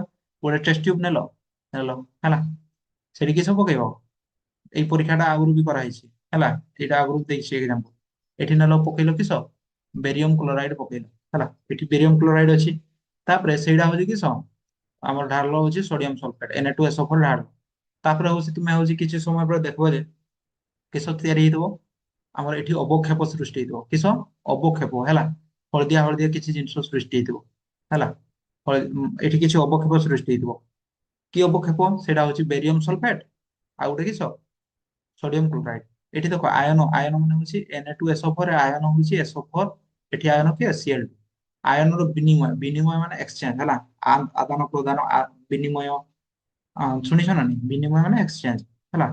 Na2 ପାଖକୁ ଗଲା Cl2 ପାଖକୁ ଆସିଲା ହଉଛି ସରି Ba ପାଖକୁ ଆସିଲା SO4 ଏକ୍ସଚେଞ୍ଜ କଲେ ତେବେ ଏମିତି ପ୍ରତିକ୍ରିୟାକୁ କିସ କୁହାଯାଏ ଦ୍ୱୈତ ବିସ୍ଥାପନ ପ୍ରତିକ୍ରିୟା କୁହାଯାଏ। ସେମିତି ଆଉ ଗୋଟେ ଏକ୍ଜାମ୍ପଲ ଦେଖିଥିଲ ଦେଖ ପିବି ବାଲା ହେଲା ବାଲା ଲେଡ ନାଇଟ୍ରେଟ ଆଉ ହଉଛି ପୋଟାସିୟମ ଆୟୋଡାଇଡ୍ ମନେ ପକାଅ ଲେଡ ନାଇଟ୍ରେଟ ପୋଟାସିୟମ ଆୟୋଡାଇଡ୍ ଲେଖ ନା ସେଇ ସମୀକରଣଟା କୁହ ଦେଖା କମେଣ୍ଟରେ ପିବି NO3 ର whole two plus potassium iodide ମିଶିକି କିସ ତିଆରି କର ଲେଡ ଆୟୋଡାଇଡ୍ ମାନେ PbI ଆଉ କିସ ପୋଟାସିୟମ ନାଇଟ୍ରେଟ ମାନେ KNO3 ର ହୋଲ୍ ଟୁ ବୁଝିହେଲା। ଏଇଟା ବି ଗୋଟେ ଦେଖ ଏକ୍ସଚେଞ୍ଜ ବାଲା ସମୀକରଣ ହଉଛି ନା ଏଇଟା କିସ ଦ୍ୱୈତ ବିସ୍ଥାପନ ପ୍ରତିକ୍ରିୟା ହେଲା। ତାପରେ ପଢବା ହଉଛି ଜାରଣ ପ୍ରତିକ୍ରିୟା। ଜାରଣ ପ୍ରତିକ୍ରିୟା ସିମ୍ପଲ ଡେଫିନେସନ ଜାରଣ ପ୍ରତିକ୍ରିୟା ମାନେ ହଉଛି ଯେଉଁ ରାସାୟନିକ ପ୍ରତିକ୍ରିୟାରେ ଉତ୍ପାଦ ଅକ୍ସିଜେନ ଲାଭ କରେ ତାହାକୁ କଣ କୁହାଯାଏ ଜାରଣ। ଉତ୍ପାଦ ଦେଖ ଏଇଠି ଗୋଟେ ରାସାୟନିକ ପ୍ରତିକ୍ରିୟା କହୁଛି କପର ଯୁକ୍ତ ଅକ୍ସିଜେନ ଉତ୍ପାଦ ଏଇ ଉତ୍ପାଦ ଦେଖ ଉତ୍ପାଦ ହଉଛି ଅକ୍ସିଜେନ ଲାଭ କରିଛି ନା ନାଇଁ ଅକ୍ସିଜେନ ମିଶିଯାଇଛି କପର ସହ ତେବେ ହଉଛି ଏଇଟା କିସ ଜାରଣ ପ୍ରତିକ୍ରିୟା। ଏଠାରେ କିଏ ଜାରିତ ହେଲା କପର ହେଲା। ସେମିତି ବିଜାରଣ ହଉଛି କିସ ଯୋଉ ରାସାୟନିକ ପ୍ରତିକ୍ରିୟାରେ ପ୍ରତିକାରକ ଅକ୍ସିଜେନ ହରାଏ ପ୍ରତିକାରକ କିସ ଅକ୍ସିଜେନ ହରାଇବ ବୁଝିହେଲା ମାନେ ପ୍ରତିକାରକ ଅକ୍ସିଜେନ ହରାଇବ। ଏକ୍ସାମ୍ପଲ ଦେଖିଦବା ଏକ୍ସାମ୍ପଲ ଦେଖ ଏଠି ଅକ୍ସିଜେନ ଥିଲା ପ୍ରତିକାରକ ପାଖରେ ଆମର କିସ ଅକ୍ସିଜେନ ହରାଇଲା ତେବେ ଏଇଟା କି ପ୍ରକାର ପ୍ରତିକ୍ରିୟାରେ ଆମର ହଉଛି ବିଜାରଣ ପ୍ରତିକ୍ରିୟା ବୁଝିହେଲା। ସେମିତି ଏଠି କିଏ ବିଜାରିତ ହଉଛି କପର ହେଲା। ସେମିତି ଯୋଉ ରାସାୟନିକ ପ୍ରତିକ୍ରିୟାରେ ମାନେ ଉଭୟ ଅକ୍ସିଜେନ ହରଉ ବି ଥିବେ ଆଉ ହଉଛି କିସ ଆଉ ଲାଭ ବି କରୁଥିବେ ମାନେ ପ୍ରତିକାରକ ଅକ୍ସିଜେନ ହରଉ ବି ଥିବ ଆଉ ହଉଛି ଉତ୍ପାଦ ଅକ୍ସିଜେନ ଲାଭ ବି କରୁଥିବ ସେମିତି ରାସାୟନିକ ପ୍ରତିକ୍ରିୟାକୁ କିସ କୁହାଯାଏ ବିଜାରଣ ବିଜାରଣ ଏକ୍ସାମ୍ପଲ ଗୋଟେ ଦେଖ ଏଇ ଏକ୍ସାମ୍ପଲ ଟା ହିଁ ହେଲା ଦେଖ CuO ଅକ୍ସିଜେନ ହରଉଛି କିଏ କପର ହରଉଛି କିନ୍ତୁ ହଉଛି ହାଇଡ୍ରୋଜେନ ହଉଛି ଅକ୍ସିଜେନ ଲାଭ କରୁଛି ନା ନାଇଁ ମାନେ ଜାରଣ ବି ହଉଛି ବିଜାରଣ ବି ହଉଛି ହେଲା। ଏବେ ଏମିତି ରାସାୟନିକ ପ୍ରତିକ୍ରିୟାକୁ କିସ କୁହାଯାଏ ଜାରଣ ବିଜାରଣ ପ୍ରତିକ୍ରିୟା ବୁଝିପାରିଲ ଭେରି ଗୁଡ। ତାପରେ ପଢବା ହଉଛି ଦହନ ପ୍ରତିକ୍ରିୟା। ଦହନ ପ୍ରତିକ୍ରିୟା ମାନେ ଦହନ ମାନେ କିସ ଦହନ ଦହନ ମାନେ କୌଣସି ଜିନିଷକୁ ଜଳେଇବା ଯଦି କିସ ଦହନ ହେଲା। ଦେଖ ଦହନ ପ୍ରତିକ୍ରିୟା ମାନେ ହଉଛି ତାର ସମୀକରଣକୁ ଲେଖିବ ଯଦି ଅକ୍ସିଜେନ ସହ ଯୋଗ କରି ଲେଖିବ ହେଲା ଦହନ ପ୍ରତିକ୍ରିୟାର ସମୀକରଣ ଲେଖାଯିବ ବଳେ କିସ ଅକ୍ସିଜେନ ସହ ଯୋଗ କରି ଲେଖାଯାଏ। ଯେମିତି ମ୍ୟାଗ୍ନେସିୟମ ର ଦହନ ମାନେ ମ୍ୟାଗ୍ନେସିୟମ କୁ ଜଳେଇବା Mg ଯୁକ୍ତ O2 ସେମିତି କପର ର ଦହନ କପର ଯୁକ୍ତ O2 ହେଲା ସେମିତି ଗଛର ଦହନ ଗଛ ଯୁକ୍ତ O2 ସେମିତି ଆମର କିସ କାଗଜର ଦହନ କାଗଜ ଯୁକ୍ତ O2 ବୁଝିହେଲା। ତେବେ କିସ ସୃଷ୍ଟି ହୁଏ ଅକ୍ସାଇଡ ହେଲା ତ ଦହନ ପ୍ରତିକ୍ରିୟା ଜାଣିଲ ଅକ୍ସିଜେନ ସହ ପ୍ରତିକ୍ରିୟା କରେ ତାହାକୁ ଦହନ ପ୍ରତିକ୍ରିୟା କୁହାଯାଏ। ତାପରେ ପଢବା ହଉଛି ସକ୍ଷାରଣ। ସକ୍ଷାରଣ ମାନେ ହଉଛି ତୁମେ ଦେଖିଥିବ ଲୁହା ଅଧିକ ଦିନ ହେଲା ଲୁହା ତମ୍ବା ଅଧିକ ଦିନ ହଉଛି ବାହାରେ ପଡି ରହିଲେ କିସ ହୁଏ ତା ଉପରେ କିଛି ଆସ୍ତରଣ ପଡିଯାଏ କଳଙ୍କି ଲାଗିଯାଏ କପର ଯଦି ବାହାରେ ପଡି ରହେ କିସ ହୁଏ ତା ଉପରେ ସବୁଜ ରଙ୍ଗ ପଡିଯାଏ। ସେମିତି ହଉଛି ଲୁହା ଯଦି ବାହାରେ ରହିଯାଏ କିସ ହୁଏ କଳଙ୍କି ଲାଗିଯାଏ ହେଲା। ତ ସେଇ ପ୍ରୋସେସ ଟାକୁ ହିଁ କୁହାଯାଏ ସଂକ୍ଷାରଣ ବା କରୋଇଜନ ହେଲା। ସକ୍ଷାରଣ କାହାକୁ କୁହାଯାଏ ଧାତୁ ଉପରେ ଧୀରେ ଧୀରେ କଳଙ୍କି ଲାଗିଯିବା ପ୍ରତିକ୍ରିୟାକୁ କିସ କୁହାଯାଏ ଧୀରେ ଧୀରେ କଳଙ୍କି ଲାଗିବା ପ୍ରକ୍ରିୟାକୁ ସକ୍ଷାରଣ କୁହାଯାଏ। ଧାତୁ ଉପରେ ଧୀରେ ଧୀରେ କଳଙ୍କି ଲାଗିଯିବା ପ୍ରକ୍ରିୟାକୁ ସକ୍ଷାରଣ କୁହାଯାଏ ହେଲା। ଏକ୍ସାମ୍ପଲ ଲୁହା ଉପରେ କଳଙ୍କି ଲାଗିଯାଏ କପର ଉପରେ ସବୁଜ ଆସ୍ତରଣ ପଡିଯାଏ ହେଲା। ତ ତୁମେ ସକ୍ଷାରଣ ଟା ଭଲ ଜିନିଷ ନା ଖରାପ ଜିନିଷ କୁହ ଭଲ ଯୋଉମାନେ ଭଲ କମେଣ୍ଟ କରିଛ ହେଲା ସେମାନେ କୁହ କୁହ କେମିତି ଭଲ ହେଲା ଆଉ ଯୋଉମାନେ ଖରାପ କମେଣ୍ଟ କରିଛ କେମିତି ଖରାପ କୁହ ହେଲା। ସକ୍ଷାରଣ ଆକ୍ଚୁଆଲି ଖରାପ ଜିନିଷ ହେଲା। ତୁମେ ଚାହିଁବ କି ତୁମ ଲୁହା ଟା ଜଲ୍ଦି କଳଙ୍କି ଲାଗିଯାଉ ହେଲା ତୁମେ ଚାହିଁବ କି ତୁମର ଘରର ଝରକା ଗୁଡାକରେ ଜଲ୍ଦି କଳଙ୍କି ଲାଗିଯାଉ ନା ହେଲା ସଂକ୍ଷାରଣକୁ ସମସ୍ତେ ଅଟକେଇବା ପାଇଁ ଚାହିଁବ ତ ସଂକ୍ଷାରଣ ଅଟକେଇବା ପାଇଁ କିସ କରାଯିବ ତେଲ ଦିଆଯିବ ଗ୍ରୀସ ଦିଆଯିବ ରଙ୍ଗ ଦିଆଯିବ ହେଲା ବୁଝିଲ। ତାପରେ ନେକ୍ସଟ ପେ ଚାଲ ଲାଷ୍ଟ ସଢା ଅବସ୍ଥା ହେଲା ସଢା ଅବସ୍ଥା ସଢା ଅବସ୍ଥା କିସ ସଢା ଅବସ୍ଥା ମାନେ ହଉଛି ଖାଦ୍ୟ ପଦାର୍ଥ ଯେତେବେଳେ ବେଶୀ ଦିନ ରହିଯାଏ କିସ ହୁଏ ସେଥିରୁ ଗନ୍ଧ ଆସେ ହେଲା ନା ହଉଛି ସୁଗନ୍ଧ ଆସେ ଗନ୍ଧ ଆସେ ବାସ୍ନା ତ ପଚା ପଚା ବାସ୍ନା ଆସେ ହେଲା ପଚା ପଚା ଗନ୍ଧ ଆସେ ତେବେ ହଉଛି ସେଇ ଗନ୍ଧଟାକୁ ସଢା ଅବସ୍ଥା କୁହାଯାଏ ହେଲା। ସଢା ଅବସ୍ଥା କାହାକୁ କୁହାଯାଏ ଯଦି ପଡିଲା ସଂକ୍ଷିପ୍ତ ଟିପ୍ପଣୀ ଲେଖ 2 ମାର୍କ ପୁରାଟା ଲେଖିଦବ ବୁଝିହେଲା ପୁରାଟା ଲେଖିଦବ ଏଇଠୁ ଏତିକି ଲେଖିଦବ ଫୁଲ ମାର୍କ ପାଇବ। ସଢା ଅବସ୍ଥା କାହାକୁ କୁହାଯାଏ ବେଳେ ବେଳେ ଖାଦ୍ୟ ପଦାର୍ଥ ବେଶୀ ଦିନ ରହିଗଲେ କିସ ଏଥିରୁ ରହଣିଆ ଗନ୍ଧ ଆସେ ଏହାକୁ ବି କୁହାଯାଏ ସଢା ଅବସ୍ଥା କୁହାଯାଏ ବୁଝିହେଲା। ତ ସଢା ଅବସ୍ଥା ବି ଖରାପ ଜିନିଷ ସଢା ଅବସ୍ଥାକୁ ରୋକବା ପାଇଁ ମାନେ ଅଟକେଇବା ପାଇଁ କିସ ବ୍ୟବହାର କରାଯାଏ ପ୍ରତିଜାରକ ବ୍ୟବହାର କରାଯାଏ। ପ୍ରତିଜାରକ ମାନେ କିସ ମାନେ ସେ ହଉଛି ଜାରଣକୁ ବିରୋଧ କରିବ ହେଲା ପ୍ରତିଜାରକ ମାନେ କିସ ପ୍ରତିଜାରକ ମାନେ ହଉଛି ଜାରଣକୁ ଯେ ବିରୋଧ କରେ ଜାରଣକୁ ଯେ ବିରୋଧ କରେ ହେଲା। ମନେ ରଖ ଗୋଟେ ଜିନିଷ ସେତେବେଳେ ଖରାପ ହୁଏ ଯେତେବେଳେ ସେ ଅକ୍ସିଜେନ ସଂସ୍ପର୍ଶରେ ଆସିବ ବୁଝିହେଲା। ତୁମେ ଯଦି ହଉଛି ଅକ୍ସିଜେନ ସଂସ୍ପର୍ଶରେ ମାନେ ବାହାରେ ଯଦି ପକେଇକି ରଖିବ କିଛି ଜିନିଷ ସେତେବେଳେ ଯାଇକି ଖରାପ ହବ। ଜାରଣ ମାନେ କିସ ଅକ୍ସିଜେନ ଲାଭ କଲେ ହେଲା। କୌଣସି ଜିନିଷ ସେତେବେଳେ ଖରାପ ହବ ଯେତେବେଳେ ସେ ଅକ୍ସିଜେନ ଲାଭ କରିବ ବୁଝିଲା। ଗୋଟେ ଜିନିଷ ପଚୁଛି କଣ ପାଇଁ? କାରଣ ଅକ୍ସିଜେନ ସଂସ୍ପର୍ଶରେ ଆସିଲେ ପଚୁଛି ହେଲା। ତ ସେଇ ଜାରଣକୁ ବିରୋଧ କରିବା ପାଇଁ କିସ ବ୍ୟବହାର କରାଯାଏ? ପ୍ରତିଜାରକ। ପ୍ରତିଜାରକ ସେମିତି ଗୋଟେ ପ୍ରତିଜାରକ ଏକ୍ସାମ୍ପଲ ଦବା, ନାଇଟ୍ରୋଜେନ ହେଲା, ନାଇଟ୍ରୋଜେନ ଗ୍ୟାସ। ତୁମେ ଦେଖିଥିବ କୁରକୁରି ପାକେଟରେ, ଲେଜ ପାକେଟରେ ହେଲା, କି ଆମର ରିଙ୍ଗସ ପାକେଟ ଫୁଲିକି ଥାଏ। ସେ ଭିତରେ କିସ କରାହେଇଥାଏ? ନାଇଟ୍ରୋଜେନ ଗ୍ୟାସ ପ୍ୟାକିଂ କରାହେଇଥାଏ ହେଲା, ଯାହା ଫଳରେ ହଉଛି ବେଶୀ ଦିନ ଲାଷ୍ଟିଂ କରେ ହେଲା। ବୁଝିପାରିଲ? ତ ହଉଛି କ୍ୱେଶ୍ଚନ ଆସେ ହେଲା ଆମର କିସ ଚିପ୍ସ ଖଳରେ କଣ ଥାଏ, କୋଉ କୋଉ ଗ୍ୟାସ ଥାଏ? ନାଇଟ୍ରୋଜେନ ହେଲା। ଏତିକି ଯଦି ପଢିଦେଲ ଆମର ବିଷୟ ସରିଗଲା ହେଲା। ତ କୁହ, ଆଗରୁ ଆଗରୁ ତ ବେଶୀ ଇଣ୍ଟେଲିଜେଣ୍ଟ ନଥିଲେ, ନାଇଟ୍ରୋଜେନ ଗ୍ୟାସ କିଛି ଜାଣିନଥିଲେ। ତ ସେତେବେଳେ ଜାରଣକୁ ପ୍ରତିରୋଧ କରିବା ପାଇଁ କଣ କଣ ଜିନିଷ ବ୍ୟବହାର କରାଯାଉଥିଲା? କମେଣ୍ଟ କରି କୁହ ହେଲା। କିସ କିସ ତେଲ, ଲୁଣ ହେଲା, ଏଗୁଡା ବ୍ୟବହାର କରାଯାଉଥିଲା। ବୁଝିପାରିଲ? ତ ଏତିକି ଥିଲା ହଉଛି ଆମର ବିଷୟ ହେଲା। ତ ଏଇନା ହଉଛି କିସ ବିଷୟ ସରିଲା। ତ କିସ କରିବ? ଥରେ କିସ ଡେସ୍କ୍ରିପସନ କୁ ଯାଅ, ଡାଉନଲୋଡ କର ହେଲା। ଜାଣିଥିବ ଥିବ ସମସ୍ତେ କେମିତି ଡାଉନଲୋଡ କରାଯାଏ। ବିଷୟ ସରିଲା ଡେସ୍କ୍ରିପସନ କୁ ଯାଅ, ଡାଉନଲୋଡ କର କିସ ପିଡିଏଫ। ପିଡିଏଫ ଡାଉନଲୋଡ କରି କିସ କରିବ? ପୂଜା କରିବ ନା? ପିଡିଏଫ ଡାଉନଲୋଡ କରିକି ତୁମେ ହଉଛି କିସ ନୋଟ ଖାତାରେ ଲେଖିବା ପାଇଁ ଷ୍ଟାର୍ଟ କର ହେଲା। ନୋଟ ଖାତାରେ ଲେଖିବା ପାଇଁ ଷ୍ଟାର୍ଟ କର। ନେକ୍ସଟ କ୍ଲାସରେ ଦେଖା ହବ ହେଲା।